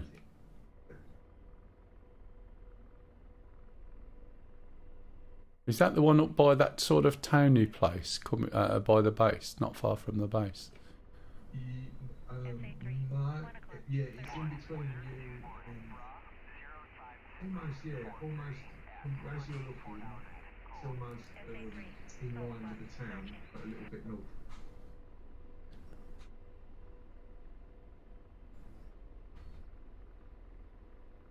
A little bit left. Let's It go should over be, this. if you can see that black smoke on the horizon. Yeah, it's left of it, is it? It's left of it, yeah. But there is also behind it, there's more tanks. There's like there's about 4 bunches of tanks behind it. And there's also a radar unit behind it as well, which the radar might pick up. Fixed wing. 7 o'clock. Searching. SA8. 1 o'clock. Tracking. Okay, I'm being tweaked from the right by the looks of it. SA3. 1 o'clock. Searching. Something on the right hand side. There, possibly, I'll put up a fighter. SA3. 12 o'clock. Searching. Fighter suite come in. Okay, slowing down. Fixed wing. 7 o'clock. Searching. SA3. 12 o'clock. Yeah, on your Searching. right, the only thing I can see is Rifle. Rifle. Got an SA. Rifle. Rifle.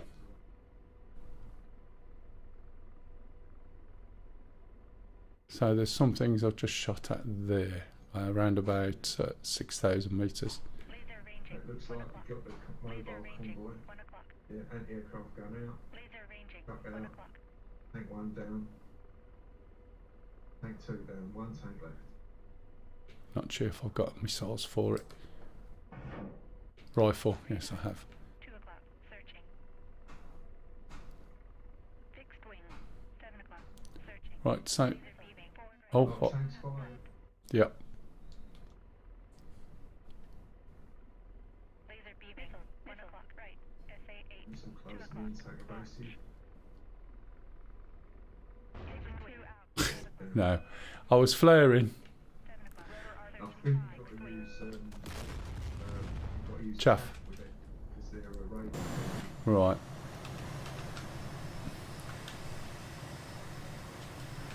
Oh well, at least I've killed something and it's not friendly. But the players don't think Yeah, no worries. unless it's laser gun. But it's the laser. So what I'm going to do now, because I've actually killed something, is jump into... Rifle. I just think he's going to get him. Yeah, well, he should be able to see where they're from now. And jump into a shark. We'll go through the startup of the shark and get the shark out there as well.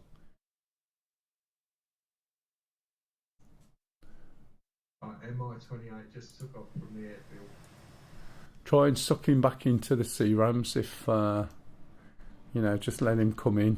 Being as most of our stuff's non-effective. Okay, I'll go through the startup of this. It's quite easy. Let's have a look, see what's going on first. Here we go, that's the missile. Whose missile is that? Which way is that going? That's not from the tank. Yeah, baby, that one. Yeah, run back to R3B, get that helicopter. Oh, there's only two there. I think that's Charlie firing, I think. Right, okay, so we're going to start off with putting the batteries on. Battery 1, battery 2. Stopping the batteries there. Okay, we're going to go around to the right elbow on the back wall. Switch on the ecran here. Right down on the elbow. And power. We're going to come to the front. We're going to hit the button there. And then we're going to go to the left knee. Put on the KO41. We're going to put on the Abris. We're going to turn around and we're going to put some forward aft fuel QTY and put the APU fuel flow on. When we turn around to the left, we should see the lights on the APU indicator telling us we've got fuel flow. We're going to press the button, which is just over here by the left knee, to start the APU. And there's a black knob here that you can't see very well, and that's the rotor brake. You'll see the APU come up to around about 8,000 and then drop down to about 6. Third light will come on and now we're ready to start, okay? That's fairly straightforward. We'll shut the door as well because that's always a good thing to do. Yeah, the wrecks are sucking in those rocket missiles. And what we're going to do now is look on the back wall. So we're going to use the switches along here. And we're going to put on the left hand EEG, or electronic engine governor, left hand fuel. And then we're going to look around at the left knee again. Yeah, MI-28 hit. We're going to hit the little switch here down to left hand, hit start button, and we're going to zoom out. And the reason we do that is so we can see this little indicator there, which is the RPM. And engine number 1 is the left engine, and when it gets to number 2, which is 20% RPM, we're going to move the left engine cutoff down on the left thigh up. Once we do that, you should see the exhaust gas temperature increase, and that's telling you you've got a good engine start, and we can see the rotors start turning. Just note that the rotors are counter-rotating, so there's no anti-torque rotor. Everything's controlled through these rotors, and there's no one on the back. There is a bit of a stabilizer, as you can see when I turn this, okay? But everything comes through those blades. So we're waiting for the first engine to get to idle speed, which is round about here, just after 70%. And now we start the right engine in exactly the same way. As I said, it's not really complicated. So it's right hand EEG, right hand fuel flow. Look down here to the left knee. We're going to hit the right hand lever position, and we're going to hit start. Again, we're going to zoom out and we're going to watch needle number 2. Needle number 2, please. And when it gets to 20%, we're going to move the engine cutoff lever forward.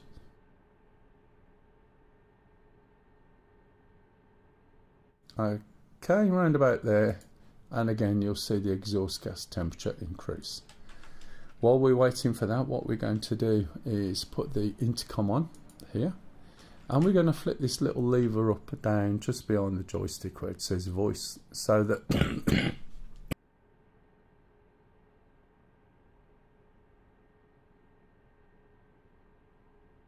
I do apologise. We're going to flip this lever up here so that when we start the engines into work mode, we'll hear what's the word? Hourly, I think. We'll hear the messages. If we don't put this on and that on, all we're ever going to do is get a message saying watch ekran, and the ekran is the screen here. Okay, we can see now that the engines are both into idle mode. So if we look to the left, we'll see where the throttles are. There's no buttons to click, so we're going to use page up twice, and then you'll start hearing a series of messages.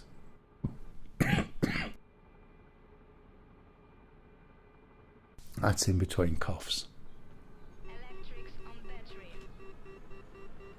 Doppler navigation system failure. No nav data. Okay, so we've got engines on battery, so we need to put the generators on.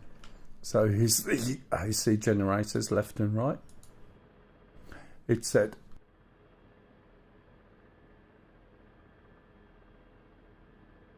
DNS failure, which is Doppler navigation system. Nothing we can do about that at this stage. We haven't finished powering up. And it says no nav data. Okay, so if we look in the hood, there's no nav data. I'll pop the little screen on, which is, I can't see it, there it is. So you can see there's no navigation data. So what we're going to do now is switch on this system here. So we're going to move this to operate, okay? So it's the nav system. Once we've done that, we're going to look round to the right shoulder.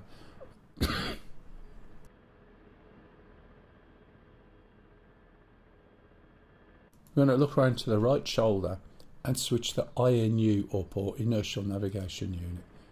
Once we do that, we're going to see a symbol in the bottom of the hood that wasn't there before, and now we've got to wait 3 minutes, okay, before we can do anything else.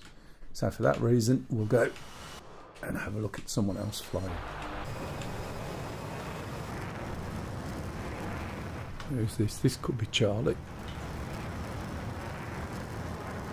Nope, it's AI. And that's Stingy. Oh, Pup's gone into an 18. I don't know where Charlie is then. We'll go back to Stingy. And he's going to load.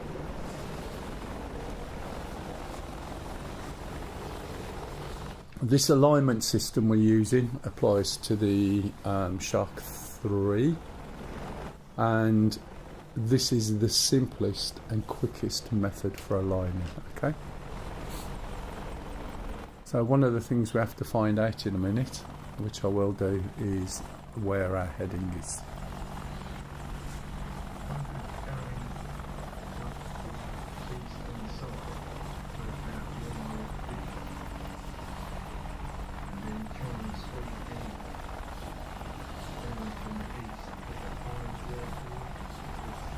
There's something on the right. I've tried that before, and I've been attacked by helicopters coming from that other waypoint. And I have tried to go that route and then come under attack and other missiles as well. But I can definitely give it a go. Well, at that waypoint 3, there's quite a few tanks and an early warning radar system I can see there now. Yeah, maybe that's what's causing a problem at that side. Yeah. Right, so... Well, there's a lot more targets round to the west side. Got 3, 4, about 5 SA3 batteries on the west. Is that sort of over by waypoint 4 way? No, going like carry on towards the west, past Kassam, El Tabath, and heading up towards El Karak. Yeah, I can't tell at the moment which way this thing is oriented, to be honest, on the map.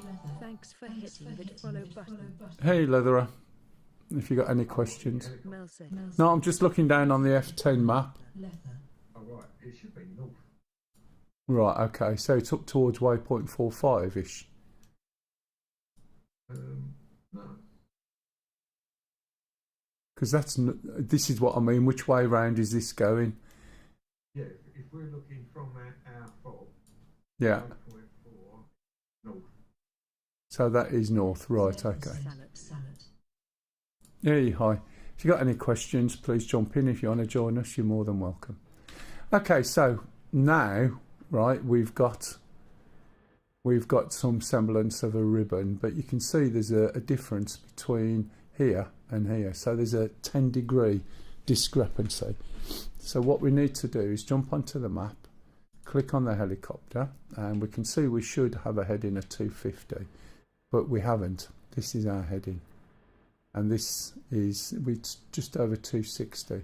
So what we need to do is make an adjustment to make sure that these two, our heading and our trimmer system, are connected or basically aligned in the same direction. If we zoom all the way out, you'll see a compass at the top, and we can grab hold of this compass and pull it down. Now you don't need to do this, but if I show it you, you know how to do it. 64D. Ah, right, okay, yeah. I was in the 64 at the moment. I'm flying in the Shark. So how are you getting on with the 64? Are you new to it? If you can understand what I'm saying. I can understand a bit of what you're saying. Okay, so if you look here, can you see this number there? Plus 5 degrees. Sam just launched after the F-18. So that's the magnetic variation. And if we look down here, Charlie. no, I couldn't find Charlie again. Every time I look for Charlie, he's dead. So if we look down here, see this little dial? Getting too close to them sounds. Right, it's set to 5, which is the magnetic variation. So what we're going to do is spin this down backwards to 250.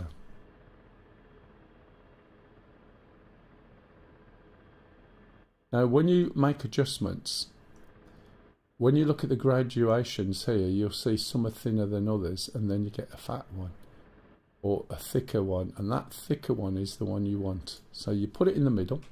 What we're going to do now is lift up this so you can read here. Where it says MH, we're going to push this down, and then we're going to bring it back to the middle again. That's all you need to do. And now we're going to put this back to the magnetic variation, and the magnetic variation, I can't even see where there it is. The magnetic variation is 5 degrees. So we're going to spin this round back to 5 degrees.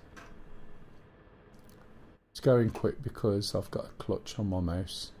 So I'll switch it off, and then I can just flick the mouse wheel. Make sure it goes onto the fat one. That's it. So we've aligned the aircraft now, and if we have a little look, we'll put this back down. We'll see that the trimmer system and the navigation system are aligned at 250. Okay. Right, so what I'm going to do is take off and fly over, and I'm going to get some weapons, but first of all we need to finish starting this up. So I'm going to switch on the VHF 1 and 2 radios, the data link, the VHF talk, put the data link on here by the right knee. Nobody else is in a Shark, so I'm just going to set this to number 1 and wingman.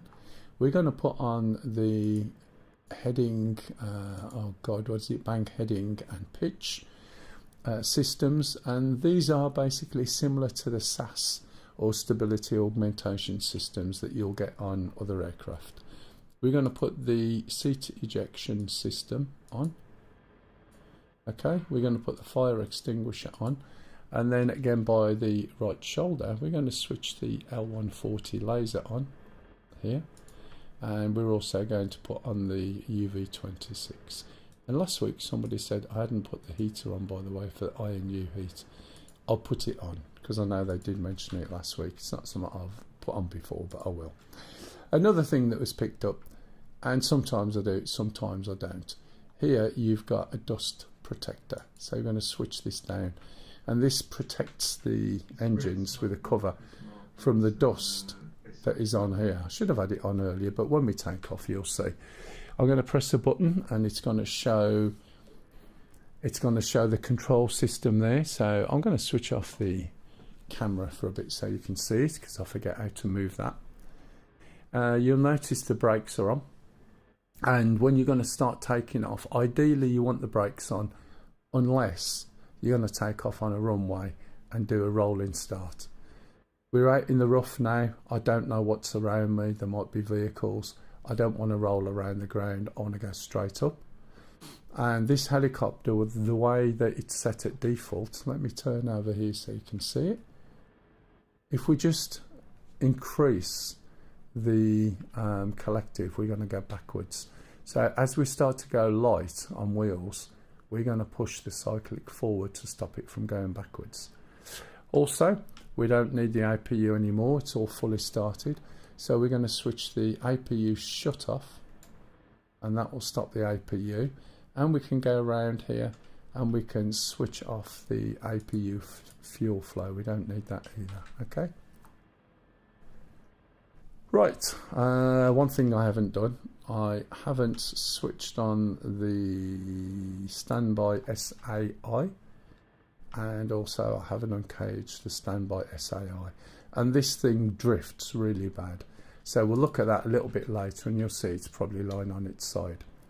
So as we start to lift and we feel it going light, we're going to push the cyclic forward, stop us going backwards. Okay, so I'm moving the cyclic, we're going to lift in a minute, and I'm going to push forward, otherwise we are going to go back.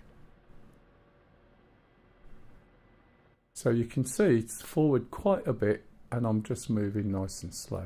We'll go and get loaded, and then once we're up in the air I'll talk to you about the trimmer, so that you can see how the trimmer is very similar to the trimmer system in the Apache.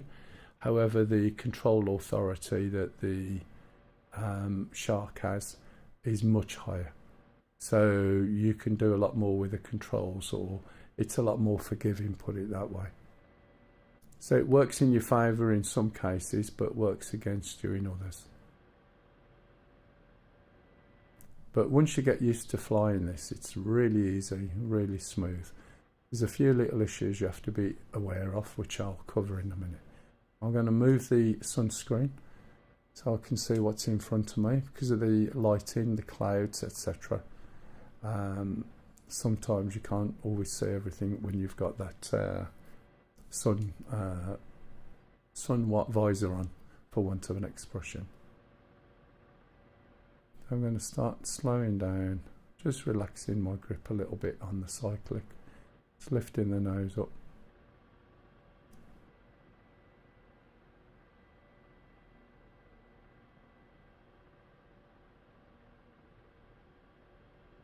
Now, the basic weapons you'd normally put on this are Vickers, which are laser guided missiles.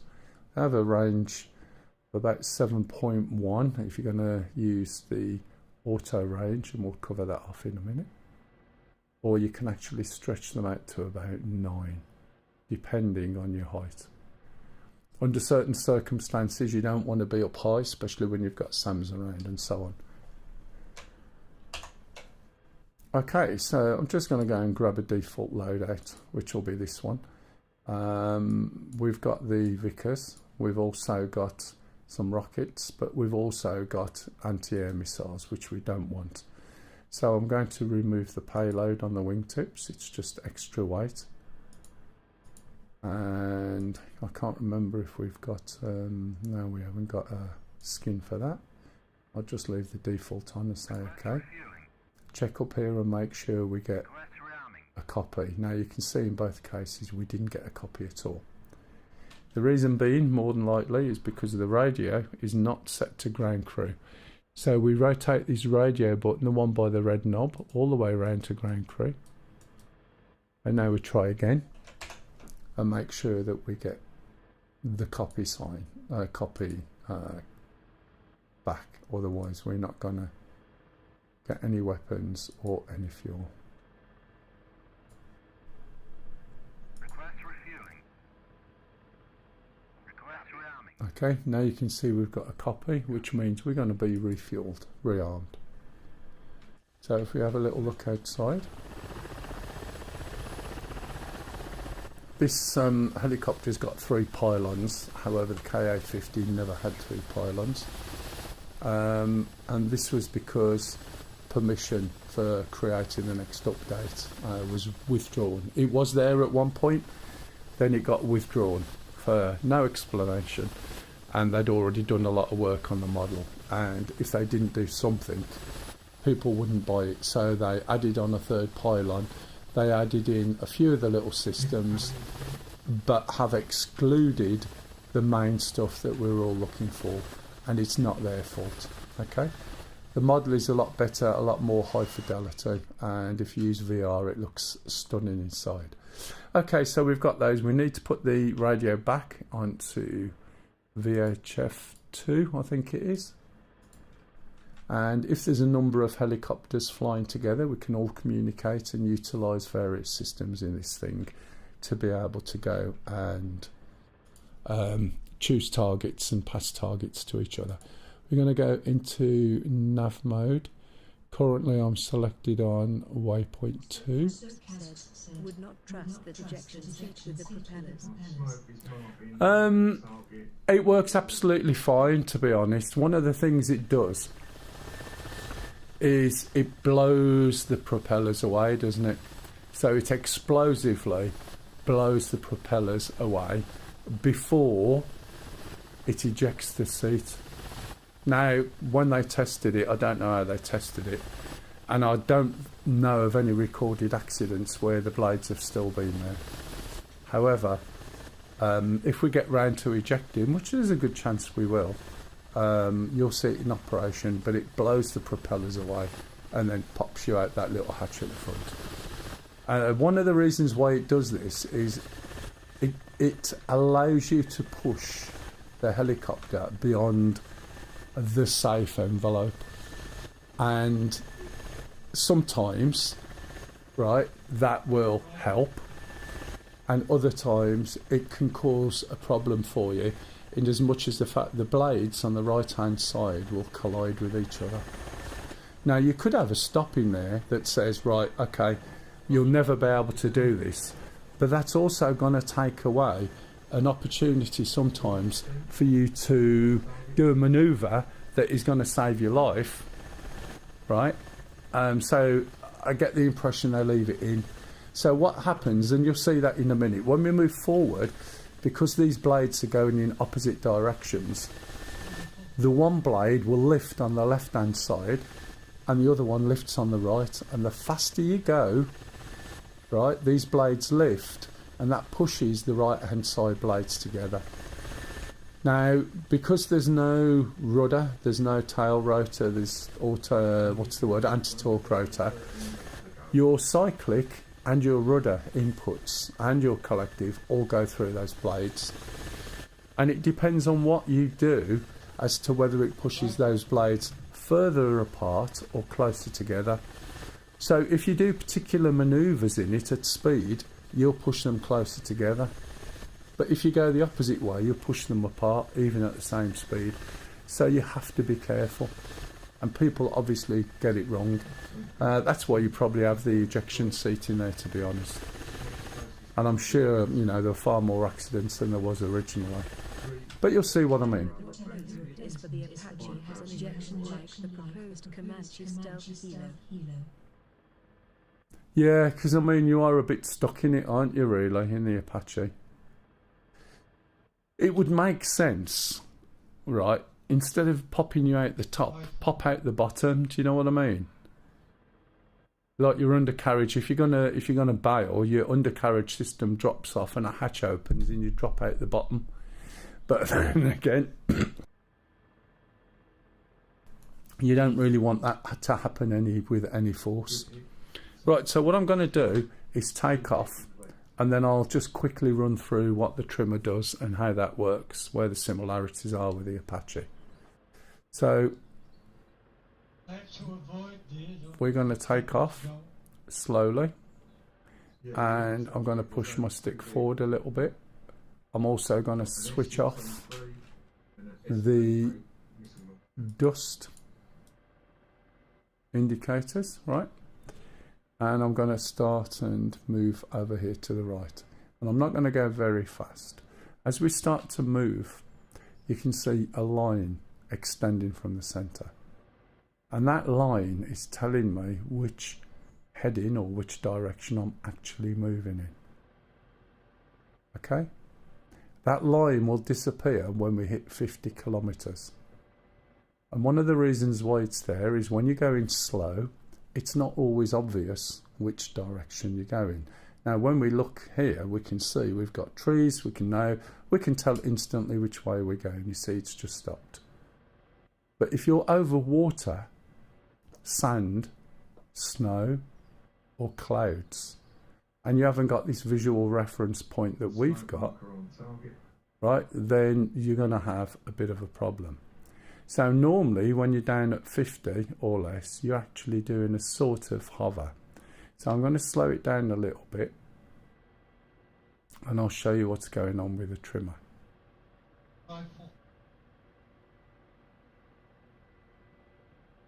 So as soon as we hit 50, it's going to pop in, okay? I'm going to have to slow down a bit, and you'll see it there. Now, if you look at the top, we've got a triangle and a diamond. The triangle is our heading. The trimmer system is the diamond.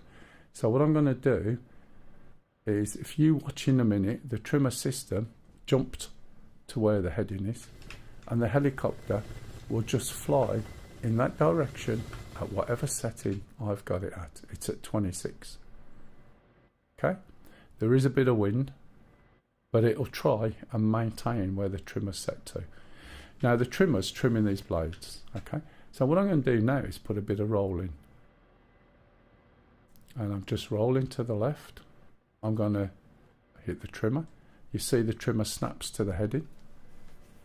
And then the helicopter carries on going round, carries on trying to do the roll. I should put a bit more in just 1 minute to sort of push this over to you. And what happens is the helicopter is trying to align with the trimmer. And it goes round and round and round, gets to the trimmer, but can't stop because of the roll. So it goes past. So it goes round and round again and round and round again, and it'll just stay like this for God knows how long. Okay? And this is how you use the trimmer. The trimmer is really quite powerful in this, and you fly with the trimmer. Now, you do not reset the trimmer. If I reset the trimmer when I'm flying along, the chances are this helicopter will just do a roll over and plop on the floor. So you basically reset the trimmer, not reset it. You, let's say you change it to a different heading. Now, if I was to try and just push my stick or my rudder, what's going to happen is it doesn't move, right? So I've got to keep pushing, keep pushing, keep pushing, keep pushing, and slowly it will start to react, okay? Which is absolutely useless because it feels like it's resisting everything I'm doing. And as soon as I let go of my stick, watch what happens.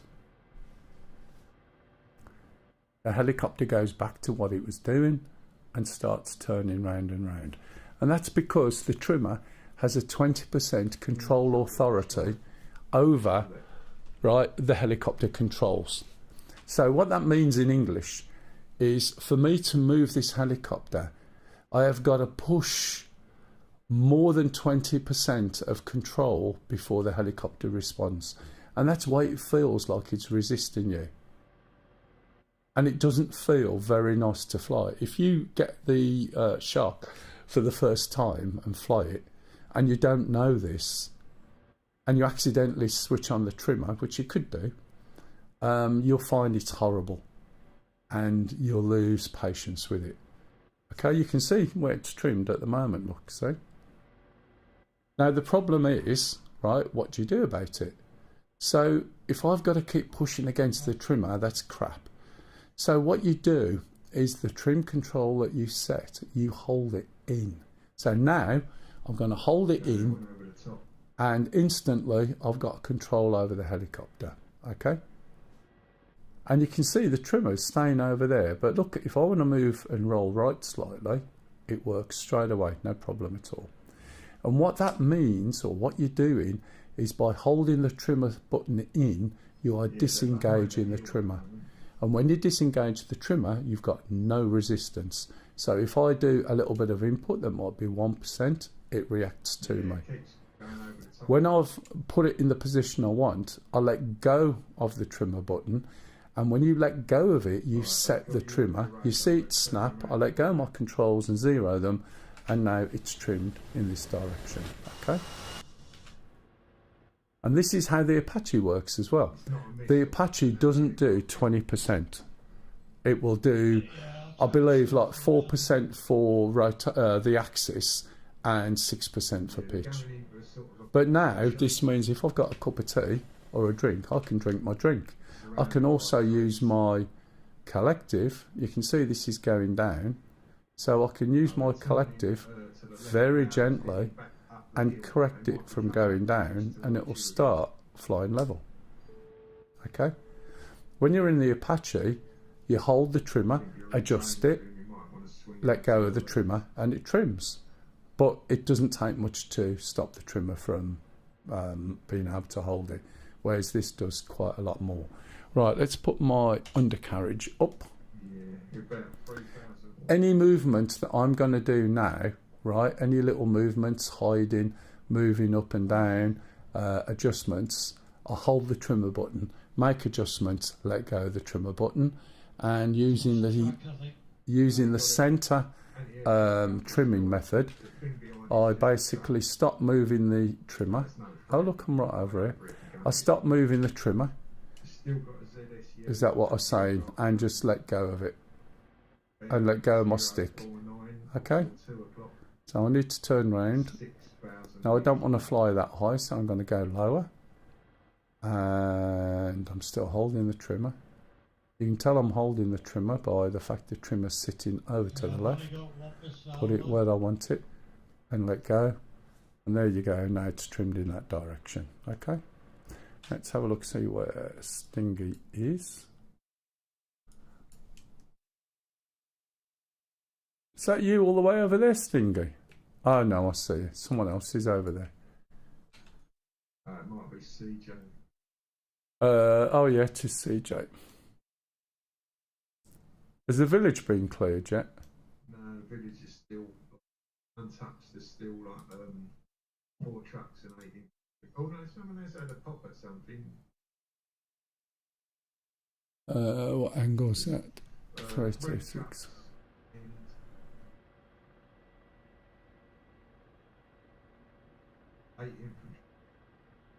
Okay, I'll wander over. I'll try not to get too close. It's my white shoe. So what I'm doing is heading over towards this village.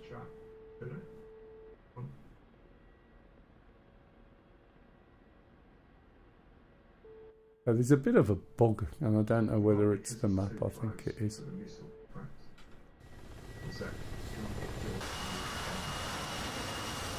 Right, so if we look here, I'm heading off to this town here. You touch the floor? Yeah. Ah, that's what happens, yeah, it kills the gun. Right, I will have to take this visor off again at some point. Now, as we're going along, can you see the blades? It's very subtle at the moment. Right? If I start going faster, and I'm going to put some loading on the blades, you'll see the speed, which is on the top left in kilometers, the height in meters, which is on the right, and I can actually push this up quite fast. It will start shaking a bit at some point, but the faster we go, the more the blades, can you see, lifting on the left. lifting on the bottom on the right, and those blades getting closer and closer. So let's force them even more together, putting more work on the rotor, trying not to hit the floor because I can't see it very well. I'll trim it there. And now you can see the blades getting closer, and this is the problem. So when you're moving at speed, if I was to suddenly pull my helicopter around to the left, okay, what's going to happen is it's going to force those blades together and they're going to do blade strike. Okay, you will get an audible warning before it happens, and you can make those blades, right, basically get really close. Where's my town? Town's there, 6 miles. Yeah, good shot, Pat. Thanks, Joy. No, it's on 11. I know my gun has about a 4.5 kilometre range, so ideally I want to go about there. Okay, so I'm going to make it go even more now.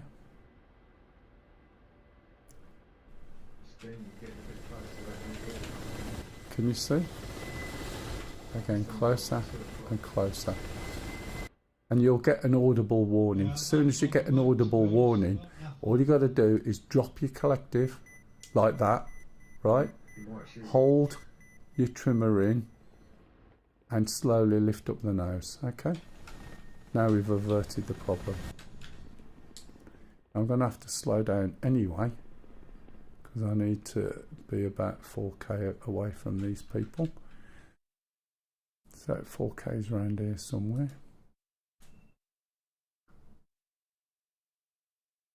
So I've got about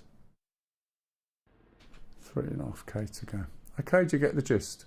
And if I was to do a sudden movement, a sudden turn, that would also force those blades together. Did you see that explosion then in the background? Look, can you see it? Over there. Right, I'm going to lift this up at the moment because we're under the shadow of the cloud. Under the shadow of the cloud, blah blah blah. And that means that it's difficult for me to see. Baking time. Yeah, bacon salami time. Don't drop the sauce down your shirt, mate, remember? I'm going to move around to the left over here a little bit. Again, hold the trimmer, turn the helicopter.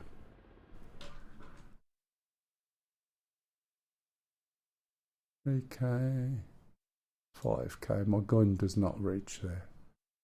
Maybe somewhere in these little hills.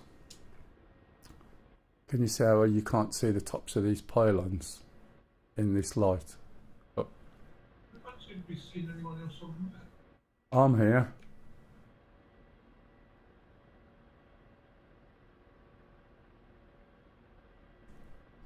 Can you hear the jingling at the moment? So I think this is close enough. Yes, it is. So I need to stop. So there's a couple of ways of stopping. Just literally hold the trimmer in, pull my nose up, or let go. See the helicopter lifting the nose up and slowing itself down. There's a red smoke marker. You've got to be careful because you can VRS. As you can see it shaking, look. So what I'm going to do in a minute, I can't see where the town is. That could be it over there. You can see we've slowed down a little bit. Okay. I'm going to hold the trimmer. I'm going to pull the stick back in the opposite direction to that drifting line. And what that means is I'm slowing down. So I can see there's a slight drift off to the right, which I don't care about. My speed's down to 13. I'm going to just let go of the trimmer a little bit, let it slow down naturally itself, down to 7, and we're still slowing down. I'm also compensating with a collective, trying to keep it nice and level, and here comes the bug, which I mentioned earlier. I can also go a little bit slower than that, and you think, why do you want to go slower than that? Watch how quick it trims into auto hover. Hit the auto hover button, sit back, just wait a few seconds, and now my helicopter is pretty damn stable in an auto hover. We check, make sure that's 0. Check here, make sure this isn't changing. If this is changing, you make an adjustment. You check down here. But remember, it can manage up to 20%. So as long as your controls are less than 20%, they'll have no impact. So now I'm in what you would call a perfect hover. Okay, you can see where my cyclic is positioned forward, and I'm sitting there quite balanced. One of the things it does is it takes the GPS reading and then it uses the GPS reading and the trimmer system to try and keep you in position. Okay, so now I'm in a good position to start looking at this village here. So I'm at 2 point something.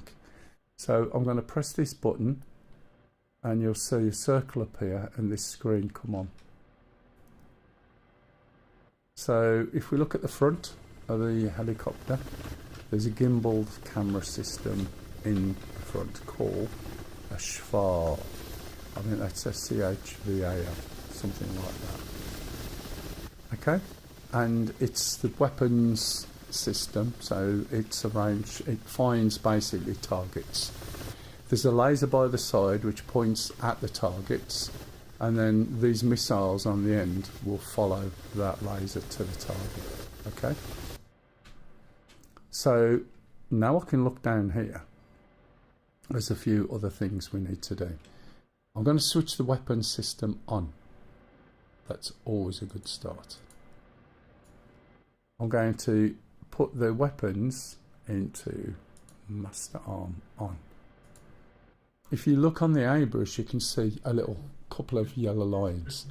That is where my airbrush is looking. Look, so when I move it around, you can see it moving on there. When I'm looking here, right, this is where I want to look.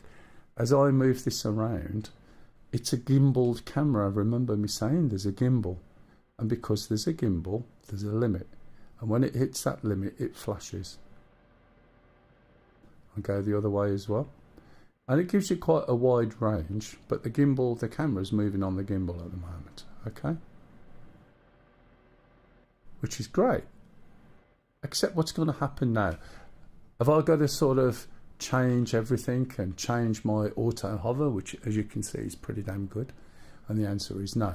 So I'll reset the camera and I'm going to switch on auto turn. Okay, and now I'm going to release the GhashPL, as it's called, or uncage it. This time round, every single time I let go of this, the helicopter is going to turn to center itself about where I'm looking. So if I move this over there, you'll see the triangle at the top move back to the middle. So all this time the helicopter is facing where the camera's looking. So now we can see it moving around, and I should be able to point towards the village. Well, I believe so. I've just knocked out another before other hangars. Okay, I can't see you on the map. there's the village, possibly. Okay. That's what I was saying, I can't see anyone else on the map. I'm not going to say the obvious, but okay, you get the gist. Now, one of the things you have to be careful of is that when it's windy Oh, mate. I think you might have crashed out the server. and you're playing on your own, Yeah, but that does. I didn't know that. you're on your own instance. So basically, if the, imagine the wind. Did I just hit another 4 hangars though? You mean the other 200 targets you've just killed? If the wind is blowing from there, Killed him, but no one else did. shh, don't say that. If the wind's blowing from there and I turn to the left, right, as I said, it will only turn when I let go. So That means since you came back, he's just realised he's not flying on the server anymore. So if I let go and I do a big turn, the helicopter could spin fast, blown by the wind, and it's going to take me out of auto hover. So only move this in small steps and let the helicopter catch up like this, okay? Well, it's a good practice. Can you see? Let the helicopter catch up before you carry on. So let's go and have a look at targets. So the first thing I'm going to do is change this from wide angle to narrow, and straight away, look, I can see tanks and things here, and I might be looking in the wrong place, but it's a good idea to blow these tanks up because they're more of a threat than the troops. I think that one's probably the best one. Now, first of all, I've got to select what weapon am I going to use. I'm going to use the laser guided missiles. So I'm going to select the outer, right, using O, believe it or not, the outer pylon. The other thing I need to do is know what the range is.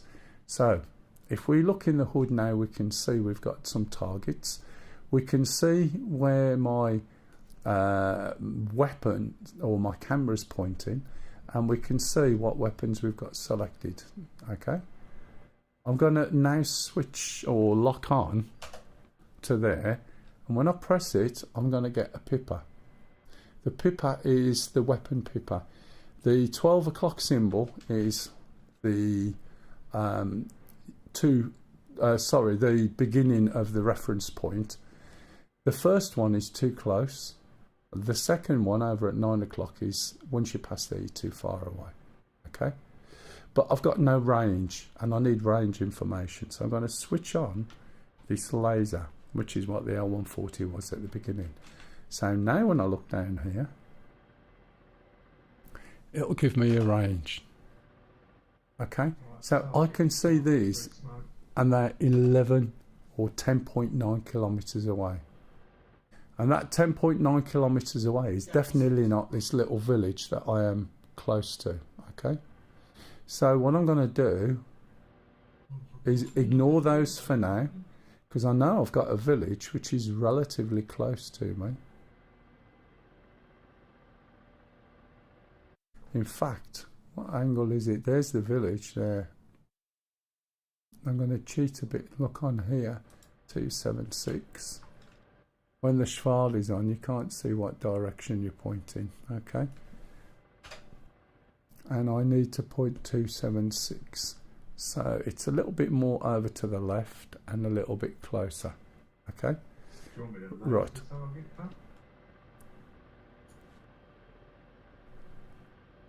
So it's probably the one over here. Yeah, we can try that. And let's bring this down. Now, this was supposed to get an update, and the update was supposed to make it so that this was white hot and black hot. But unfortunately, this is part of the thing that was stopped. So I'm not sure whether it's within this trees. What range have we got here? My laser's on already. I haven't got any weapons selected. 3 kilometers, and it's going to be 4 kilometers. Did I say something like that?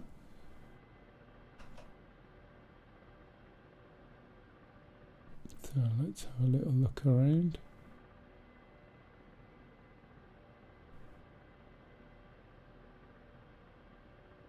Should see some sort of, when I say a town, it's not going to look like much like a town. And I'm not sure whether it's the one that's showing on the map there. I could zoom in on the map a little bit. I think it's more around here, unless of course I'm pointing in completely the wrong direction, which I could well be.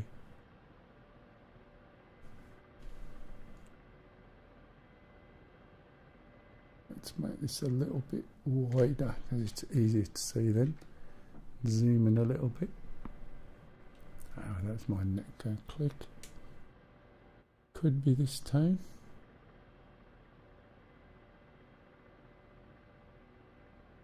That looks too far away though, doesn't it? So it's not that tone.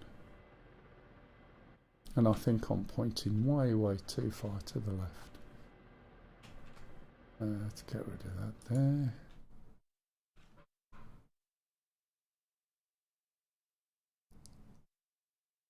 Yeah, I think I'm pointing over there. It's actually over here. And it's only 2 kilometers, so I am obviously looking in the wrong place. I've probably spun all the way around, all the way around there, all the way around there.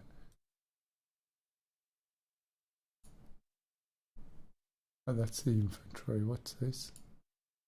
Oh, tanks. No wonder. I should be looking up there. What a plonk. That's still 4K.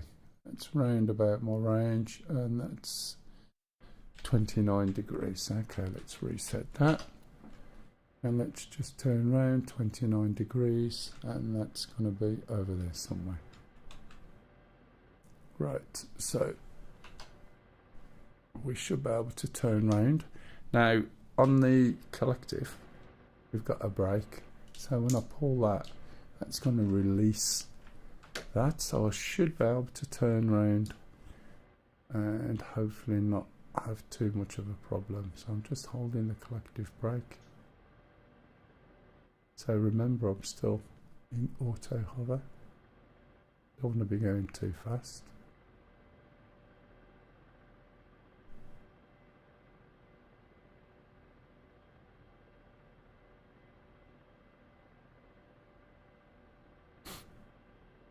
Let's pop this up so you can see it better. Nah, I don't remember how to change the laser code. What's that in? Hey Tom.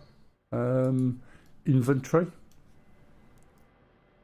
So if you go on the left hand side and you select DMS, there's an inventory button, and I think you can change it from there.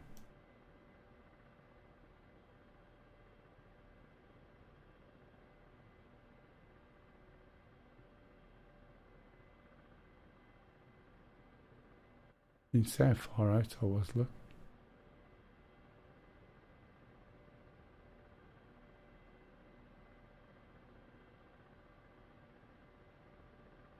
Now, you're going after the infantry. Yeah, I'm turning around towards him, matey. Now said, does the tremor affect the rudder too? The thing is, there isn't exactly a rudder, and that's part of the bit that confuses the hell out of people, because there is no rudder. So all your input is through the blades. Oh, I forgot to trim it. I've just turned and forgot to actually retrim when I got there. So really, you're only trimming those. Yeah, I just completely forgot.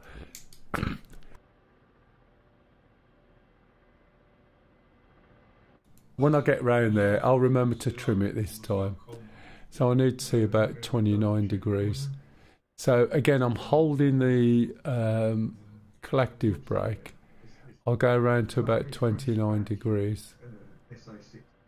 And this time I'll trim it. And this time it'll hold it there. What an idiot. Is that 10, 20, round about here somewhere. Trim, let go, let go. I should stay there this time, okay?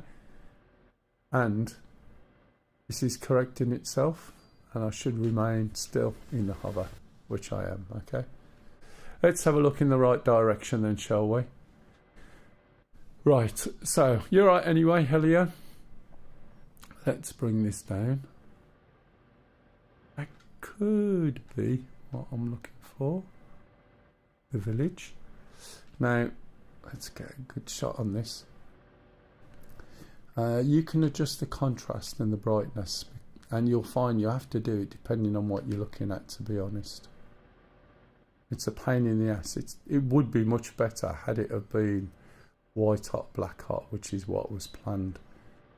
As I've mentioned before, my only guess was what was happening in Eastern Europe was planned a long time before it actually happened. Right, now if I choose the weapon, yeah, that's about the right height, right distance. So let me make sure this is on auto turn, and then the helicopter is going to turn and align itself. So I'm looking for the troops again. There's also some trucks here. There's a little truck, look, with a gun on the top. Can you see the way it's going too dark now because I'll lift it up? And yet that's ideal there. But as soon as I lift up to here, right, that's no good. And this is what I mean by this bit's a little bit of a pain in the ass. I've got to turn the brightness up again now. Okay, so we can see that's 4.95-ish. If I get a lock, which I have, that's 4.5 maybe. Now I'm going to press this button here, and that's going to bring up this crosshair. And if we look at this crosshair, again, we've got a maximum distance. And we're just after. It does, doesn't it? Right, so this is a little bit too far for this weapon. And when I try and squeeze the trigger, it's not going to let me fire, okay? And if we look up here, this is not TA target acquired, but if you think of it as target acquired, that's good enough. So I can't fire my weapon, and that's because this is on auto mode. So what auto mode does, excuse me,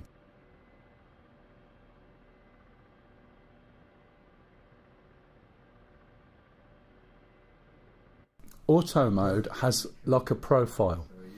So if you're on auto mode, it says, are you within range of the weapon? Are you pointing in the right place to fire the weapon and get a shot? If you are, you can fire. If you're not, we're not going to let you fire. Okay? And that works for not only the guns, it also works for the missiles. So it knows what the range should be, and if you're over range, it's not going to let you waste one.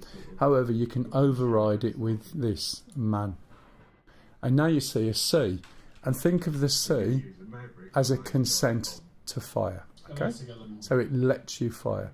So when I fire the gun, you'll hear a couple of pops.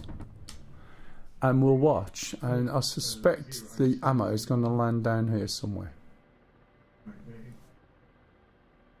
It's going to be short wherever it lands, if we see it land. So, I haven't seen where it's gone. So what I'm going to do is aim high. So I'm going to hold my button.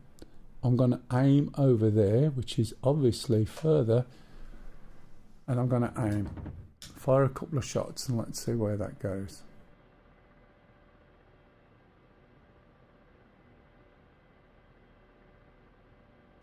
Doesn't look like it's reaching, does it? Unless I'm just too impatient and it's still in flight. It is 4.5 kilometres away, I mean, to be honest. But what I've effectively done is try to point the gun up. I have not seen any shots hit the floor anyway yet. Laser is on. So I'm going to have to move forward a little bit because this is a 4.5 range, and I don't think my cannon is going to reach. I still can't see where the shots are going. I don't know about you guys.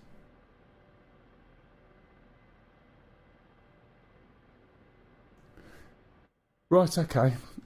So I obviously can't hit that. And we can see where the little village is at the moment, okay? Now, if I fly around, I've got to find that or acquire that target again. However, this has got a really good system built into it. I'm going to look up here, and I'm going to hit number 1. And then send them.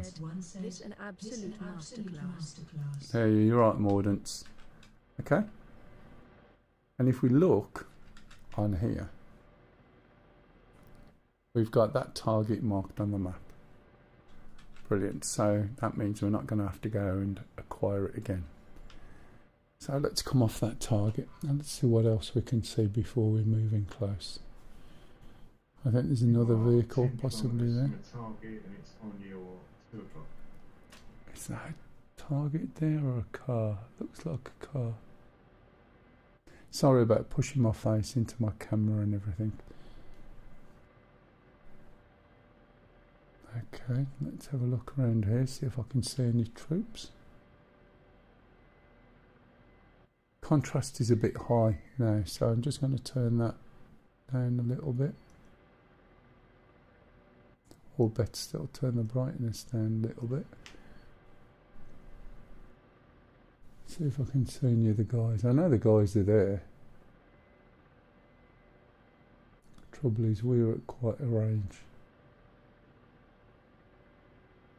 Now you can see that truck, look, with one guy standing next to it. I think that is a guy, yeah. Oh look, there's another one. So there's guys there as well. So what I'm going to do is lock him. Yeah, why did you go past the target? Go one. And you're targeting. Send me. Actually looking at the target. Okay. So now I've got 2 diamonds, which is good. There's 5 guys, 2 diamonds. Let's have a look for some more. I got those black lines in them. Eject. Yeah, that's the trouble, isn't it? It's a bit buggy. Can't see anything there. I'll probably get in a bit close and then get shot.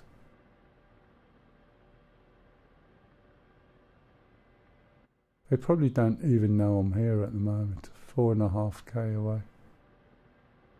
There's too many trees there for me to see.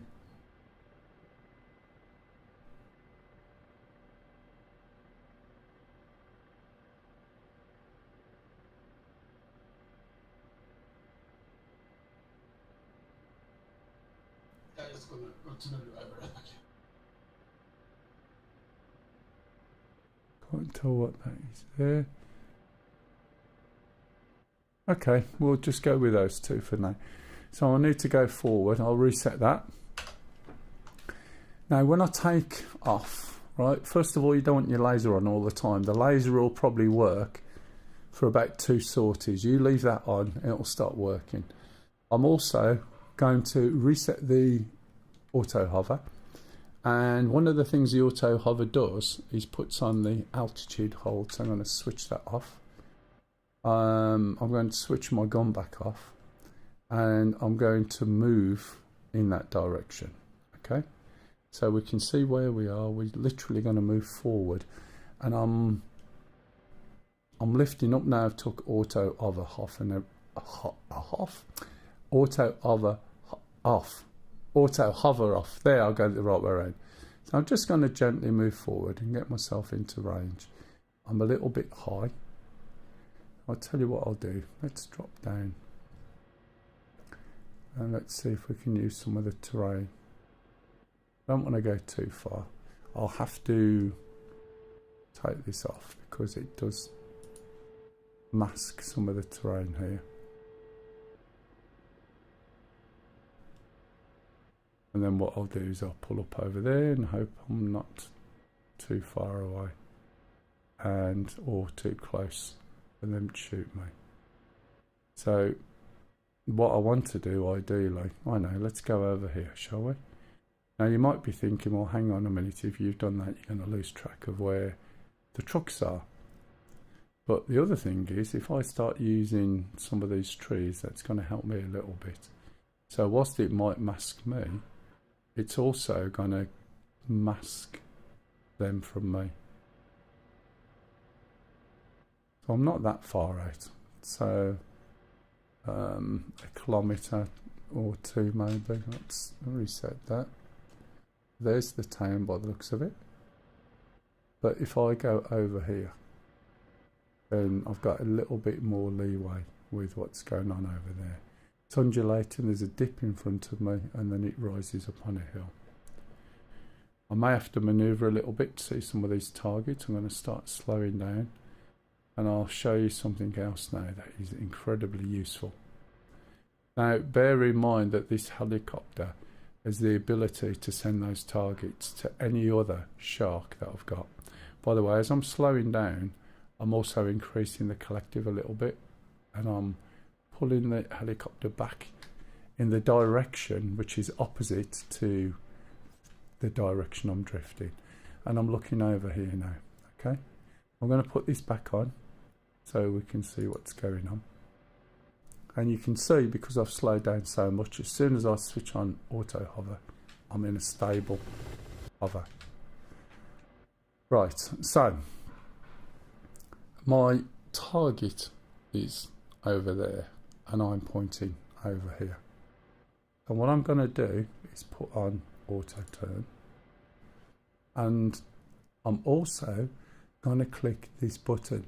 What this button does is, this is what I use to determine what this target was. Okay, you see it's flashing. So when I log a target onto the Abris, I select a vehicle, a SAM, or something else. If it's just troops, I'd use number 3, which is like a little house symbol. Let me move up for the symbols. If I use a SAM, it's a sort of triangle on top of a roof. Oh, sorry, 3 is a square. That looks like a house, that looks like a square. If I want to send this to someone else, I select what number they're using, which we set on the right hand side, which I did earlier, and then I select the target and send, and that's it. But what I'm going to do now, I've selected this target and you can see it flashing. Okay, I have selected it without. If I press that button again, it will set target number 2. So you should see number 2 flashing. There it is. If I set it again, it will go back to number 1. There's number 1 flashing. And I'm also, excuse me, I'm also going to press this DL ingress. Press that now, select the target, okay, and watch what happens. Now make sure this is on. When I release the camera, watch what the camera system does.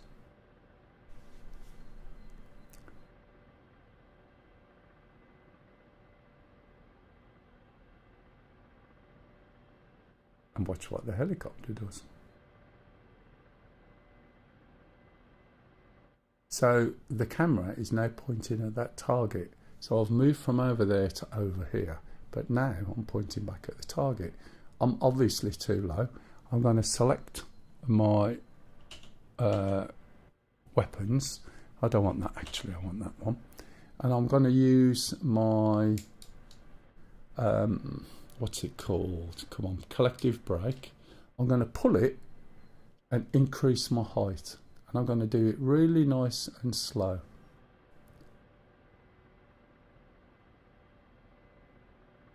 Okay, you should see this increase in here. Now remember, it takes 20% before the trimmer system starts to move. Oh, thank God for that. Right, that will be the other half. But I don't really know. Just one moment.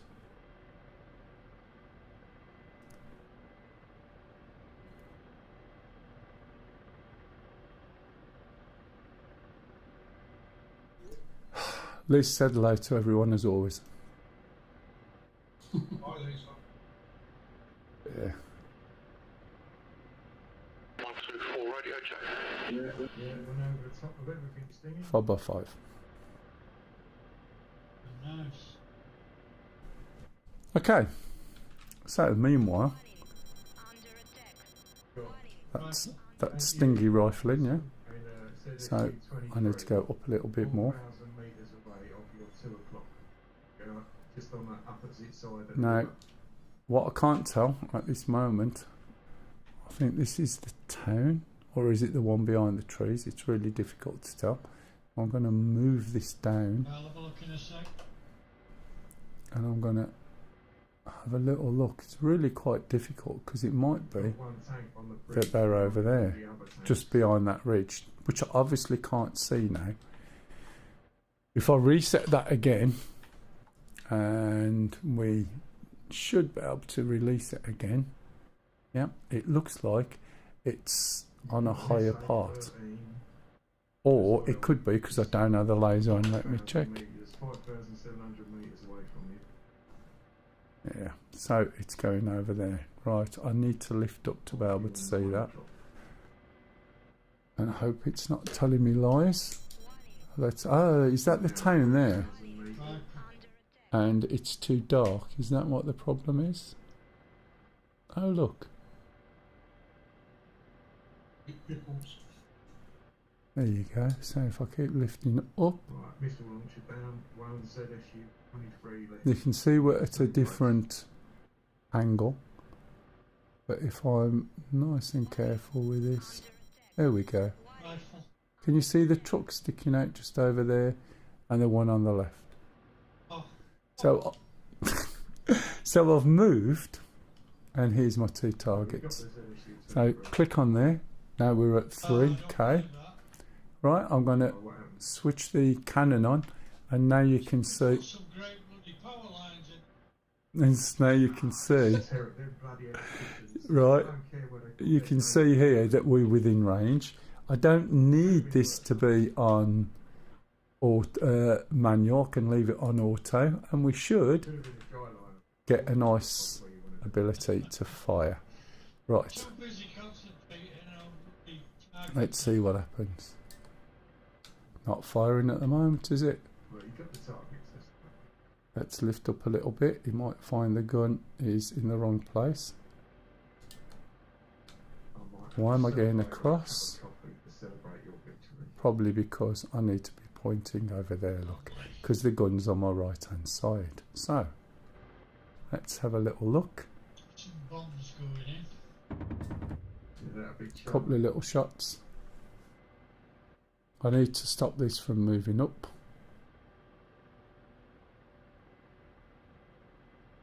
Okay, I think that's probably high enough. There you go. So those infantry have definitely gone.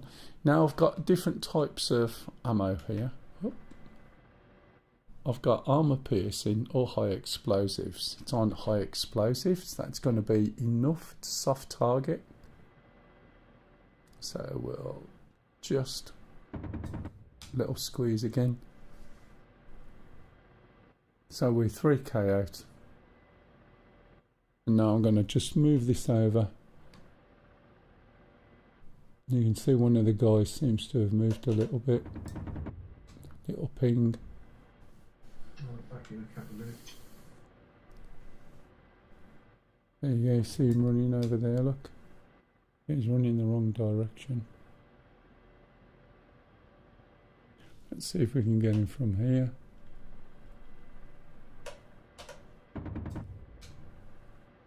Where that goes.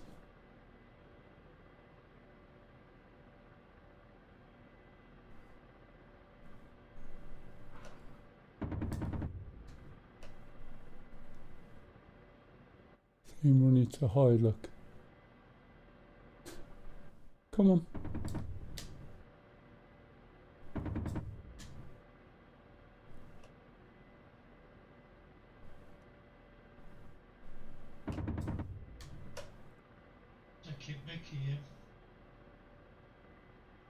Yeah, he's watching them come and then just running round in circles, isn't he?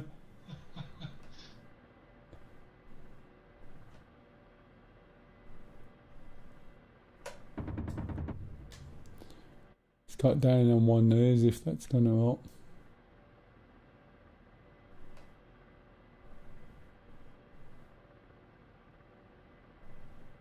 There you go.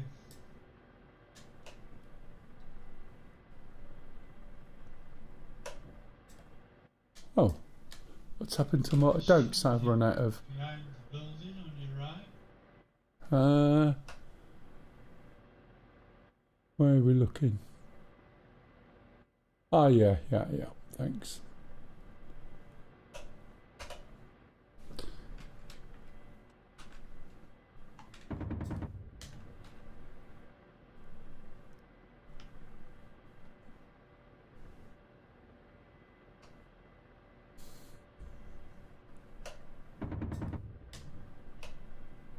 One of the guys in the trucks died, I think, or he was just behind.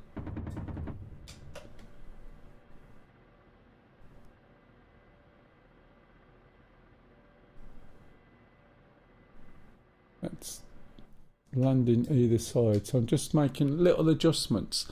And when you shoot, you don't want to be hanging on your gun either. You just want to just pop around the target area. That one looks as though it will explode, so why waste ammo? That one over there looks like it needs just a bit more. So I'm aiming just a little bit forward of the truck. Now it's not going, so there's a chance I've got a big cross in the screen. There we go. And that's because my cannon is there, look. And I'm pointing slightly to the right of it.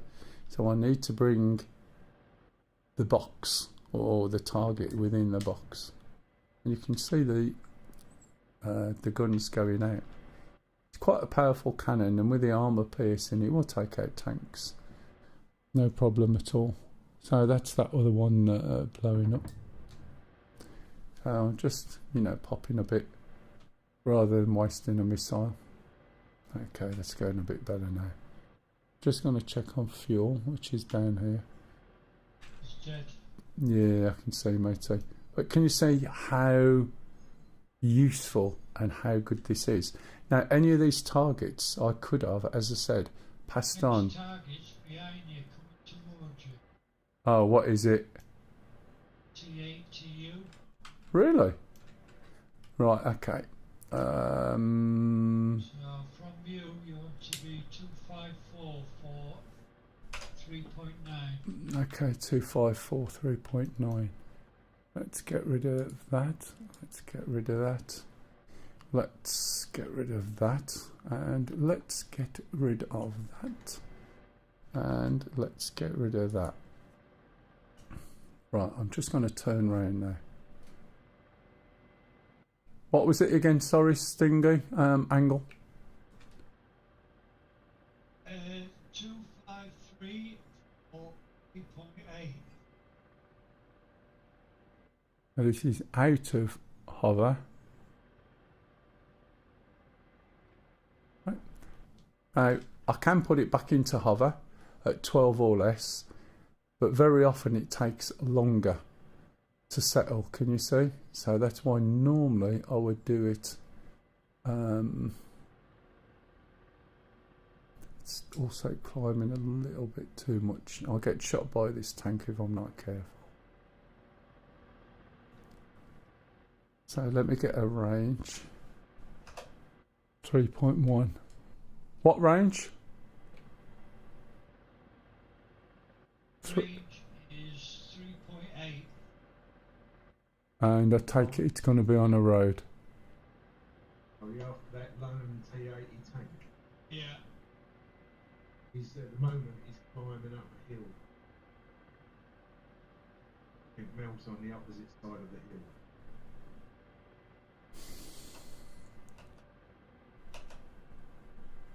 Yeah, you're on the other side of the hill. Is he yeah, okay, I can't see. He's bearing 249 magnetic at 6,900. I'm not sure if he's going up the hill.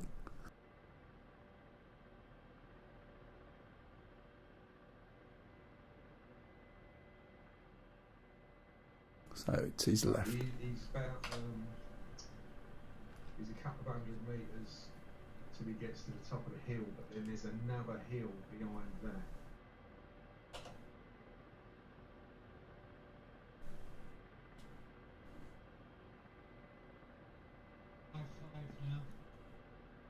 Yeah, don't worry, my helicopter's not.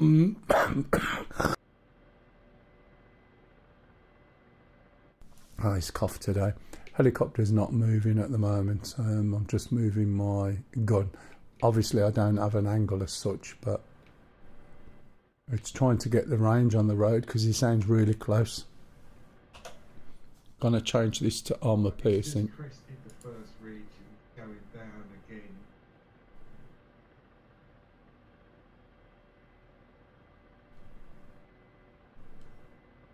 Centering, well, it should be fair enough there. Let's have a look.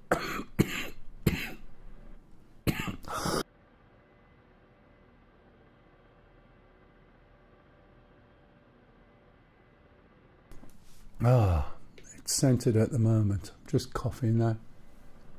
I wonder if it's just below that ridge. Yeah. So it looks like that ridge that I can see now, I guess. Coming from left to right. Oh, hey Richie Ricardo. Thanks for hitting that follow button. Thank you, Richie. Mel said, thank you for the follow, Richie Ricardo.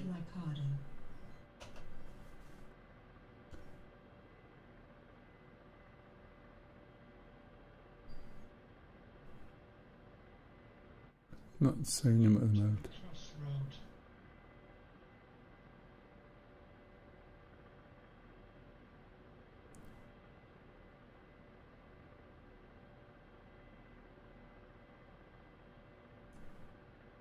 I'm looking for that tank. Yeah, you should be able to see him from where you are, Mel, but he is about to go mast again behind another hill. Oh, man, yeah. What range? 258. Right, eyes on. Right, there's also something over here I can use called, right, moving ground target. So hopefully watch what happens now. So there he is. There's the target. Right, my tank, my helicopter is now following him. He's obviously just masked, but my helicopter's following him and turning the helicopter at the same time. Right, okay, I've just lost that. So that's because he's got masked. So he's going along that road now, and he's going to pop out somewhere in those trees. Am I going to be able to hit him? Probably not. But let's have a look.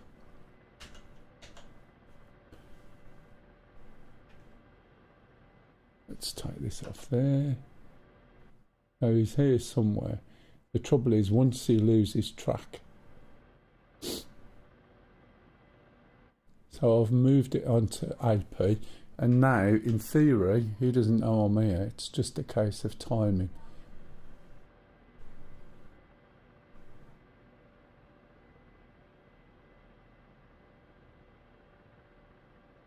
So he's either going to go straight along in this way or turn left. There he is. Yeah, I got it. I thought you said you had eyes on. I did, but he went behind that hill and then obviously lost the track. Bearing 257 magnetic. No, I got him. So the helicopter's going to follow him, and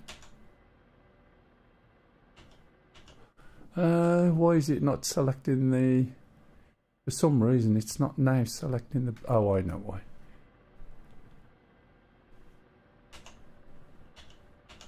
No. It's not selecting my missiles, and I can't see why. It's tracking him.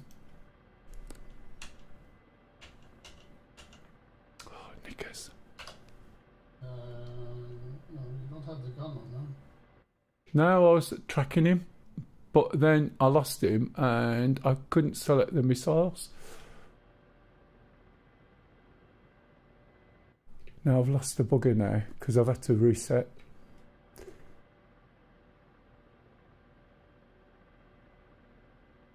That was a bugger, yeah. I was selecting the missiles and it wasn't allowing me to select them.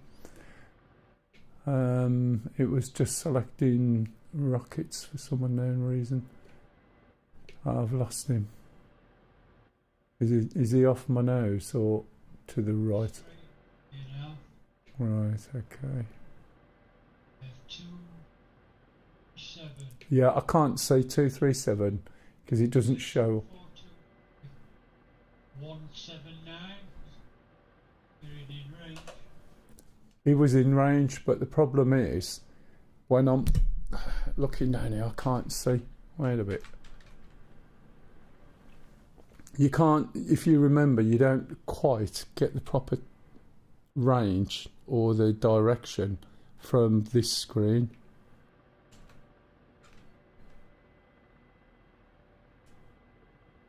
I've basically lost him. I'll pick him up again.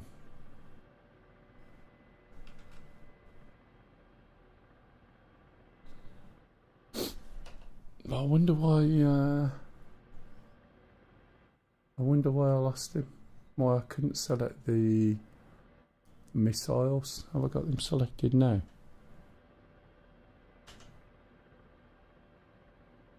Right, I've got them selected there, but why?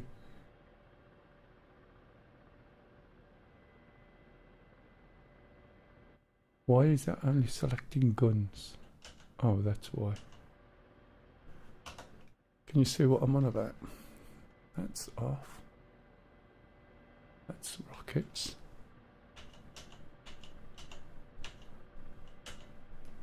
Right.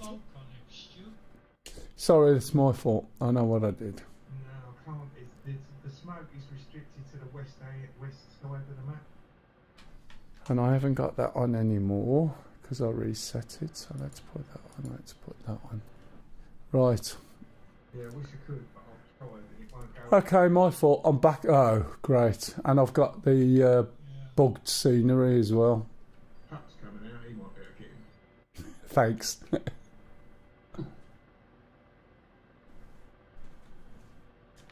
I'll have to have a look in the screen again. Let's take this off. It's really, yeah, it was me. I know what I was doing. But trying to get oh, for God's sake, can you see the buggy landscape at the moment doing what it's doing? Yeah, there's like a big, long, two-dimensional smoke screen going across that area. It's a real pain in the ass. It happens like after about an hour, maybe 2 hours of gameplay, we start getting these strange anomalies, and then this haze appears as well. We can't see anything. Yeah, I've lost view of that guy now, by the way, completely. Trouble is, when you start looking at banks of trees and hills, you've just got a ton of banks of trees and hills.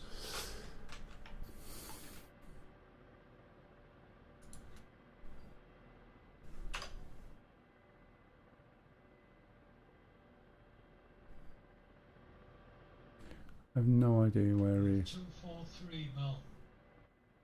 Okay, thank you. To go and rescue that pilot.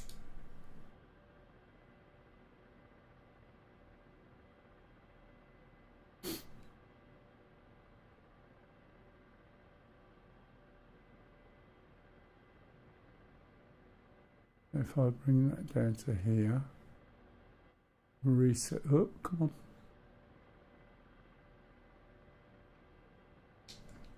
What number are you on now? 1.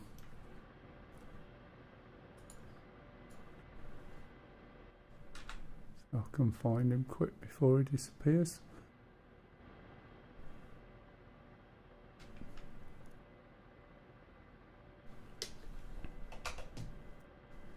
Right, 4. It's going to be down here somewhere. Heading away. No, it's stood at the moment. 1.8 away. Is that all? Yeah. Shit. He's going to see me and shoot me before I can get him, you know. Even though Pup's going, I'll save you, I'll save you. I haven't loaded yet. That's alright, mate. Take your time. It should be on a road. It's about racing towards you. Yeah, let's try that. That's too far. That is a long way off.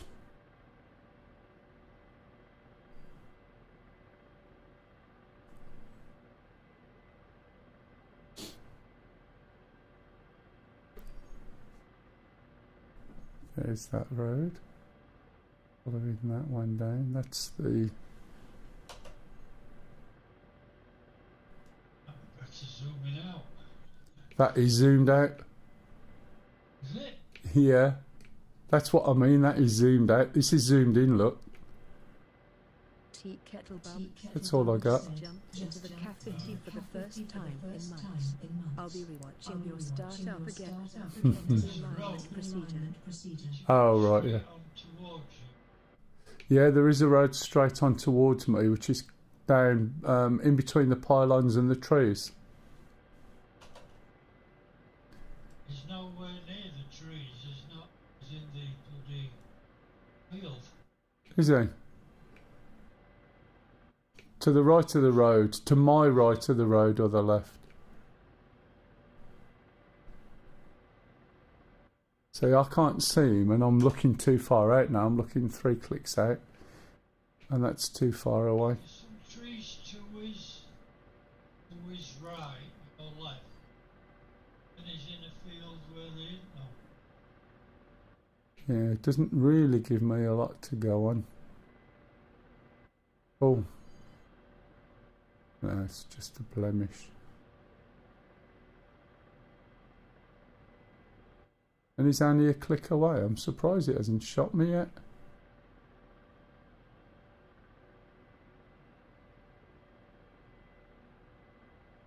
What's that range? It's 1. He's still not above 1.8 away.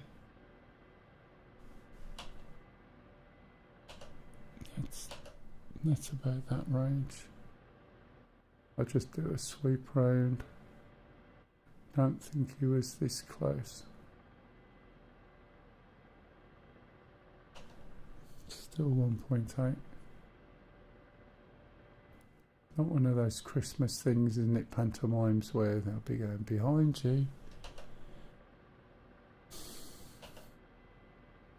I'll try looking out the window. What do you reckon?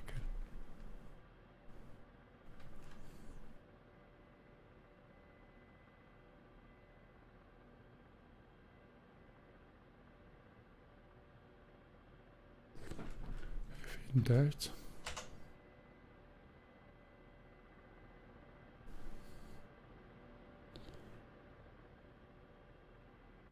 This is another method you can use, look. Helmet mounted sight. And then I'll put the cross on, hit the button, and then it should turn towards him if I can see him.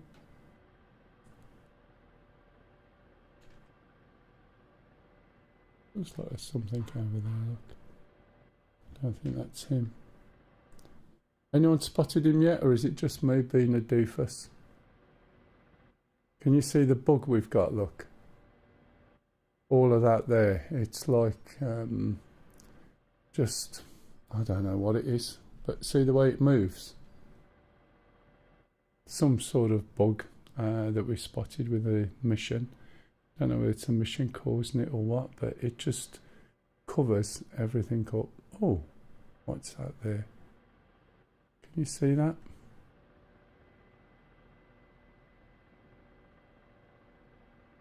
Yes, sir. This scoreboard, where is it?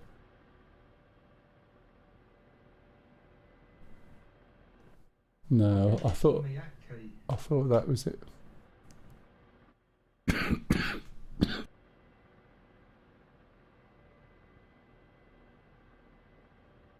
Oh dear. Sure. That's way too far, isn't it? Yeah. There's a scoreboard there, but it doesn't really give any information. Isn't it apostrophe?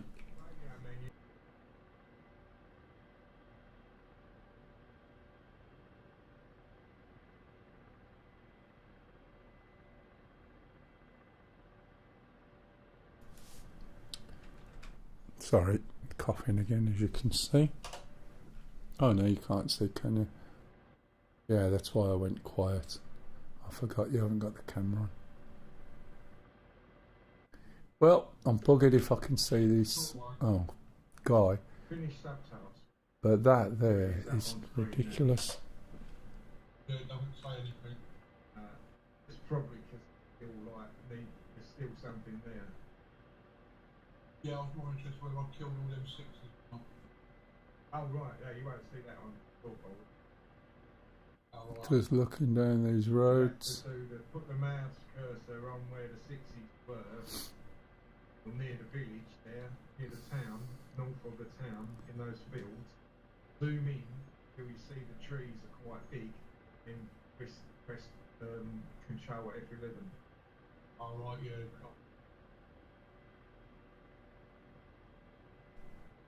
Yeah, I can't see him at all now. He's probably just sitting there looking at me, trying to reload.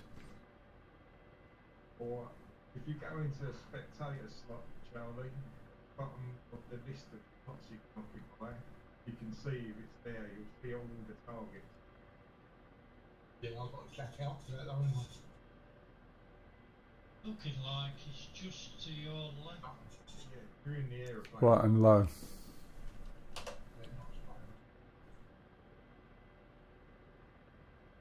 If they fire at me, they're not.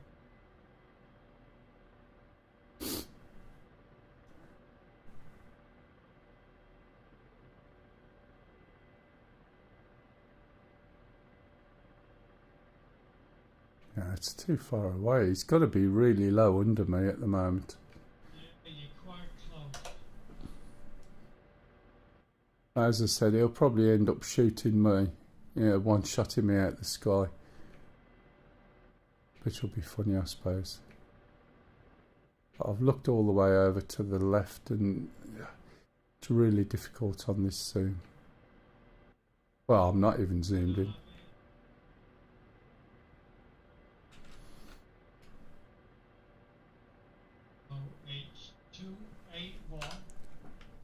Oh, really? Okay. He's going away from you. So he's moving again, yeah? Yeah, 2.8 and 3.5. Okay. So all the scenery changes back into that nonsense.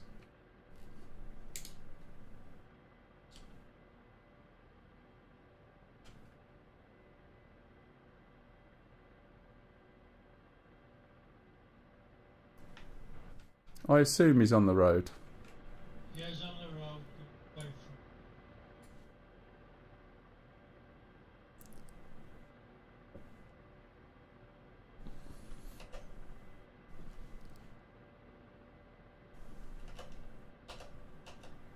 from. God, he's further away than I thought.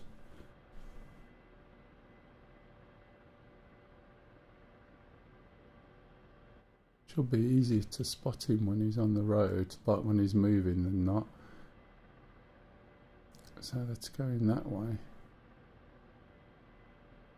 What was the bearing, Charlie? No, stinging. From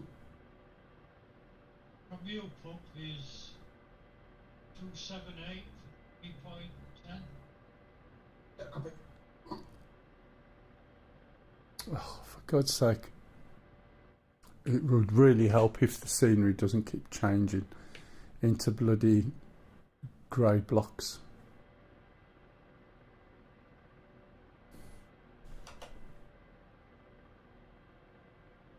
It's a weird error. Hasn't anyone else seen it? We see it quite often in this mission. At first it makes you think it's your graphics card or something, but it doesn't seem to be. I don't know whether it's Syria specific or... Because it's happening to all of us, isn't it? Yeah, is it Syria specific or mission specific though? It was happening on the Normandy map, Christmas, wasn't it? Oh, was it? I don't remember. It was like Christmas time, was so long ago now.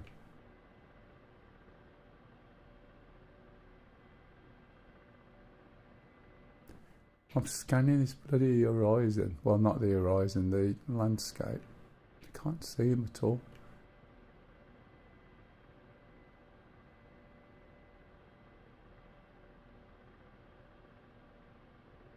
Zoom in on him and see if he can see you from there.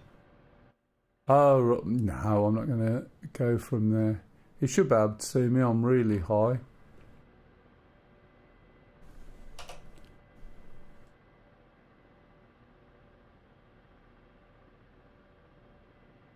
Just surprised he's not shot me.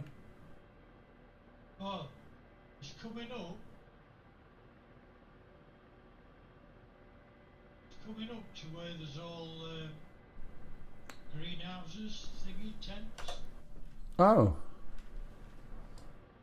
Where are they? Do we know?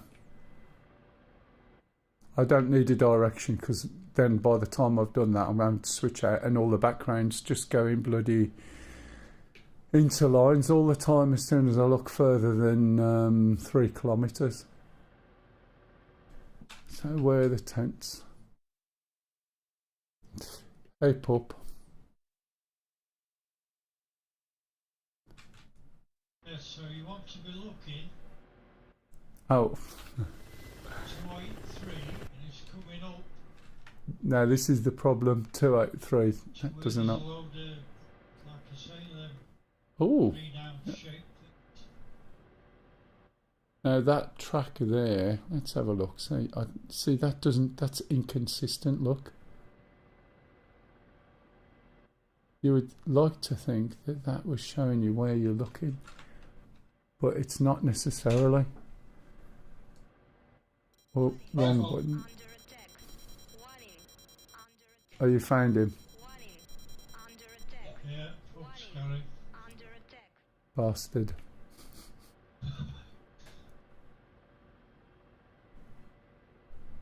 Right, there's Yeah. also truck up See, I don't count anymore. and it's 2.32 and it's 1.5 from you. Ah, don't kill the trucks. We leave the trucks behind. Saves them spawning again. Oh, there's the door. Just one moment. On the bloody scope. Right, be back in a minute. That's my door. Something just switched off.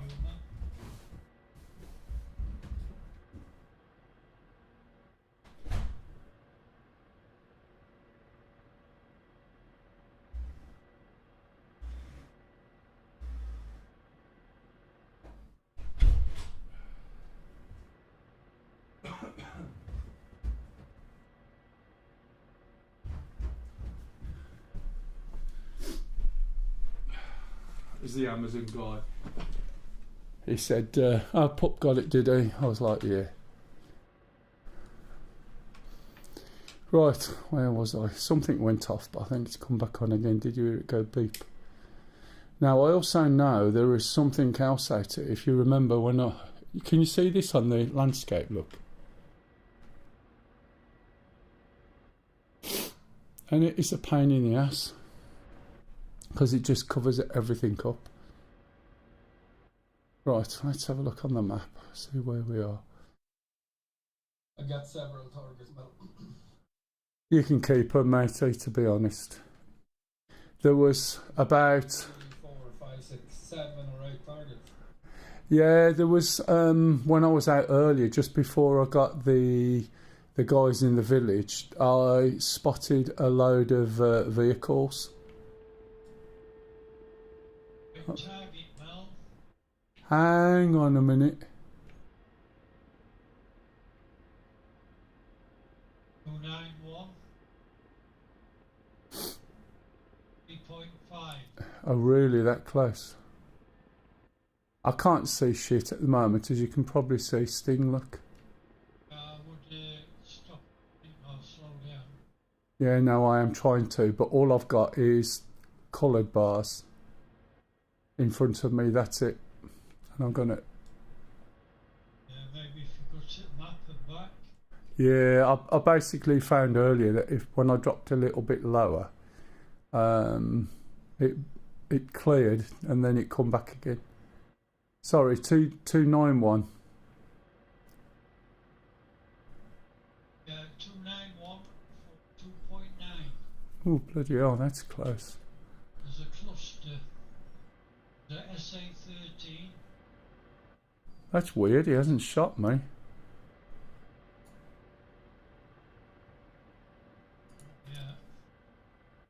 Yeah. Is it behind a hill? Because I think there's a hill here. Lower gear. Lower gear.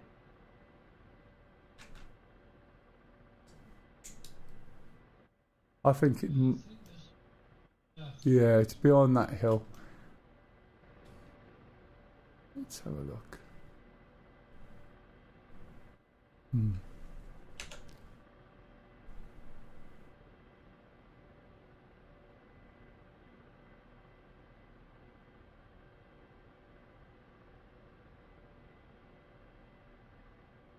Might be something in the town.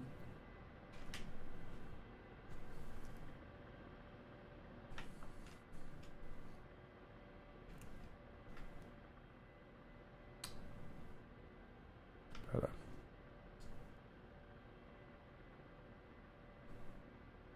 Rifle. Warning. Under attack. Warning. Us- Under attack. Yeah, but the trouble is, as soon as I look at them, the graphics overlay them. As you can see, if you see what I mean.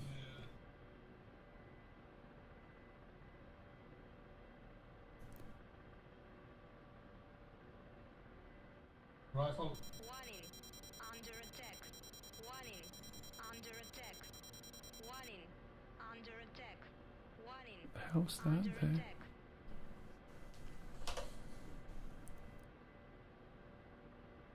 Can't tell. Is that a vehicle there on top of that building? Under attack.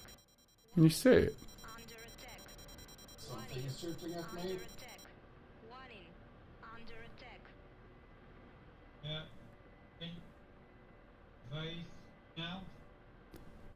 Ah, Missed you.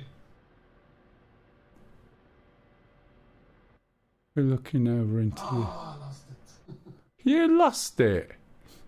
Yeah, I was Oh, trimming poor. and I didn't trim fast enough, so I couldn't do anything. What you like? Damn it.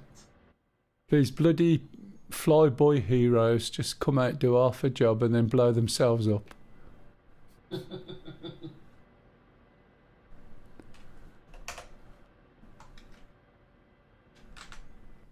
Right, okay. So when we use the Vickers, you can see now the target here. So this is too short, too long, and this is fine.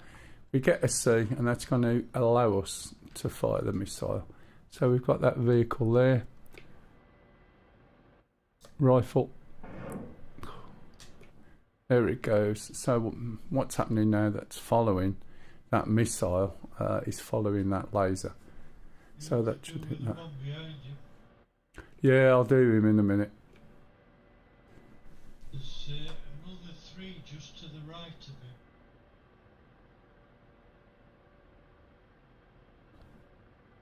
I don't know if he's in that deep though, man. Yeah, are they in the airport base or outside? On the map, it just in, there looked to be like 50 yards between them. Oh, really? Okay, just 1 minute. Put that on there. Let's see if this works. Oh, I know what I forgot to do. I think I have anyway. That's on. Okay, that's on. It's picked up that bloody fence, look. Can make that smaller, can I? Or is it as small as possible? Let's have a look. No, it's as small as possible. I don't think he's going to give me enough leeway, and if I lift up too much, he's going to basically, I'll get shot by other things. And that's also 8.1 clicks away.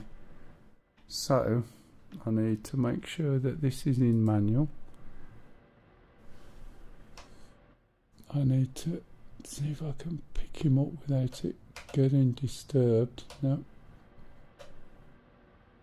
it's not tracking. You see the little sticks on the fence?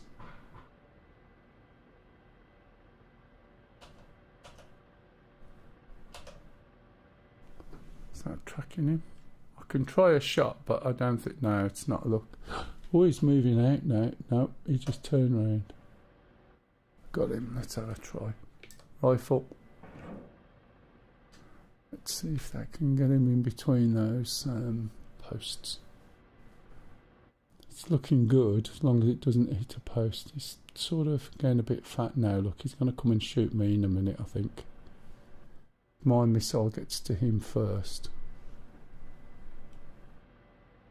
There we go. Okay, Shulker's gone. There's that guy there. But of course you can see what's happened. Now, he says they're only 50 metres away, but unfortunately, when I look over here, can you see how I shot that guy, by the way, and it was longer than 7.1? So that's when it's in manual mode. So manual mode, it's up to you. It allows you to actually fire when you're not even pointing at the laser. Usually, oh shit. Usually you can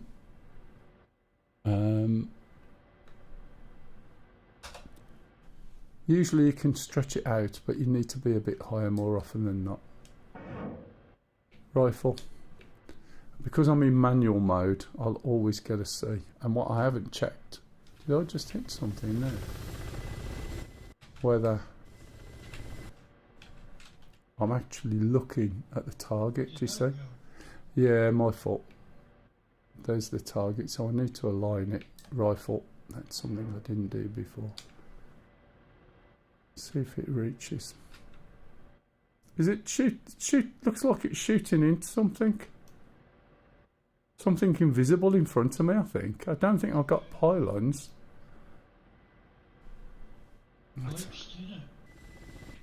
It just stopped, didn't it? I can, but there's a shitload of stuff there. Yeah, it was as though it sort of hit something. I'm moving up.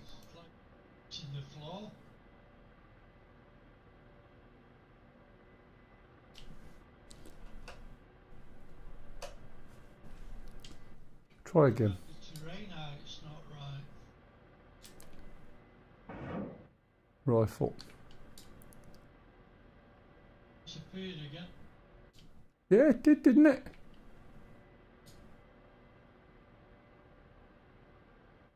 I'm going to get shot down by someone on my right.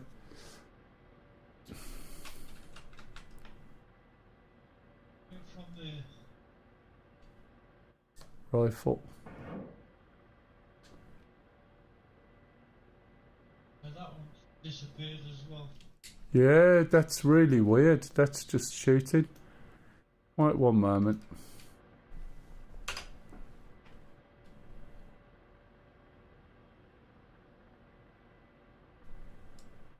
Yeah, they just dive into the floor, don't they?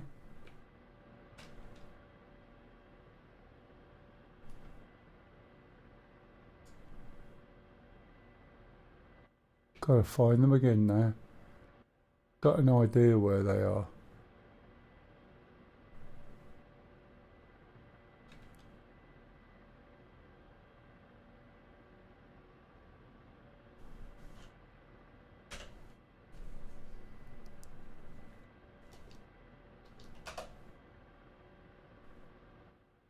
Let me just check the range. Why is the range not working? You're still on manual. Yes, should still get a range. See, I'm not getting the range back.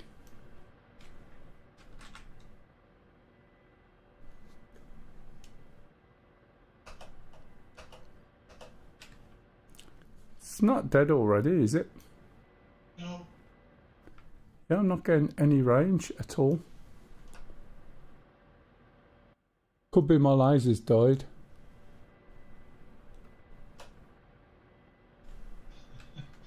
Try turning it off and off.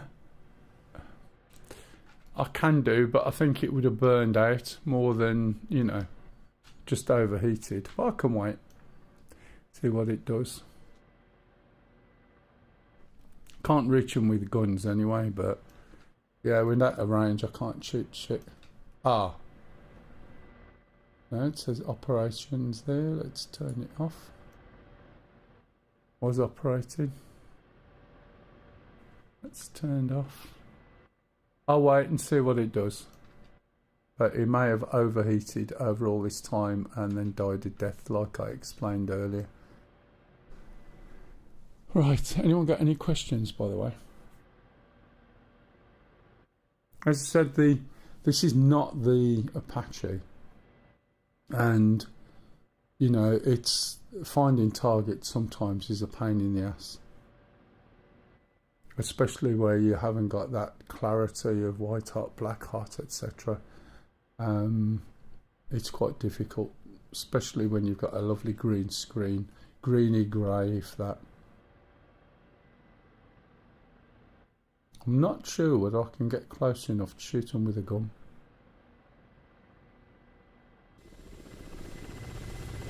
If we look at the view outside, that's ridiculous, isn't it? I like the way I cast the shadow.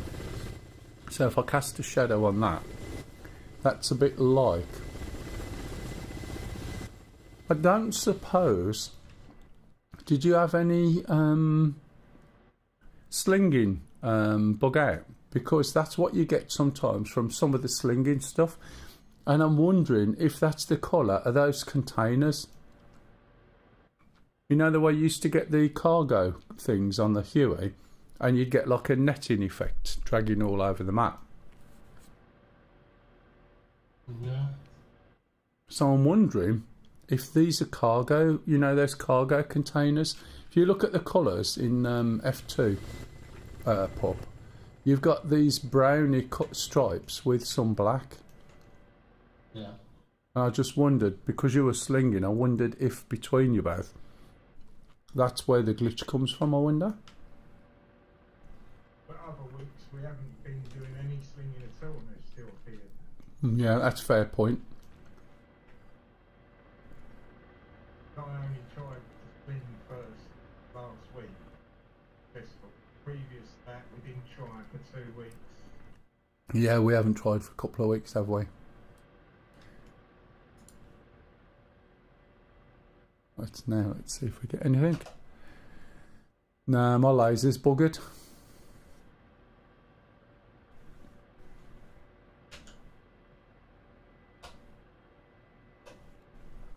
I was going to say you anywhere near, because I could have used your laser, couldn't I? It's a little thing down here, look. Yeah, that's good laser for you. Yeah, but I'm not in. Yeah, he's not in. See, this is the trouble. You found another house. You're house hunting again. No. Just looking for targets for you. Yeah, I've got all the targets. The trouble is the map doesn't want to play.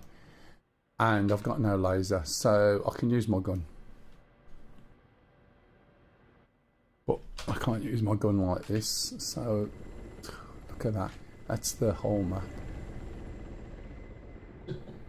Stop laughing. It's added difficulty factor, isn't it?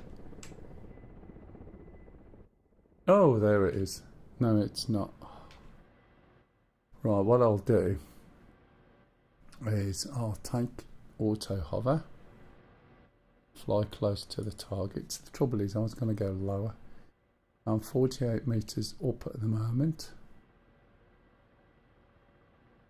and let's see if I can actually sneak up on the targets, put on my cannon with the It's a load of stuff just in front of your nose now. I can't see shit. I've got no laser. I'm going to have to gun it. Whereabouts?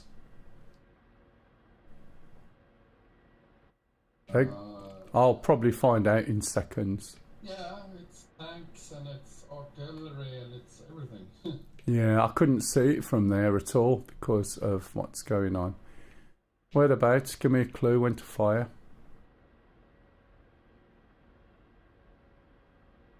It's gone brown again down there, look, so. You see the smoke, the little smoke to the left? The little smoke, yeah. You see that one? That's like 1, 2, 3 or 4. Yep, they're shooting at me. Yeah. See if I hit anything there. Is that close enough? Oh, that's a hill. Oh man, this is not fun flying in this. No. Am I hitting anything or getting close? Oh, over to the right. Too late. Right, eject. Oh dear. Oh no, I might save myself. I was going to say my ejection looked like it went splatting into the floor, but I'm all right. Right, okay. Yeah. Well, you say that. You got two things going on here. You've got the brown lines, which the hills undulate, and the brown lines switch on and off at random. And then you've got a load of stuff that you can't actually see shooting you. But other than that, Stu, it should be fine. Right, with that, guys, I think that's time for me to go. I'm off out today.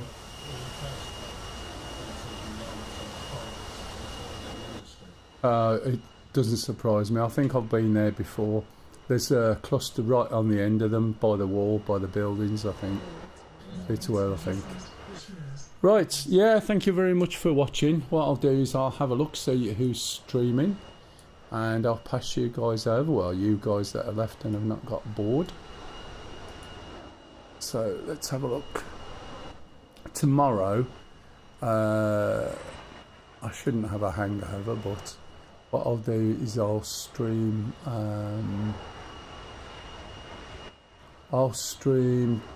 Star Citizen, because it was playing really well, and there's missions there available where you can literally earn 900,000, which is absolutely crazy. So let me go and raid this guy. Don't know who he is, but give him some support. Anybody who basically, oh dear, anybody who streams DCS needs support, because there's not enough of them. That's the problem. And he's English speaking this week. Last week I think I passed you over to Gash. Can't hear the guy because some unknown reason when I point at the screen I can't get to the bloody audio. But anyway, thanks guys. I shall pass you over and give the guys some support. Cheers.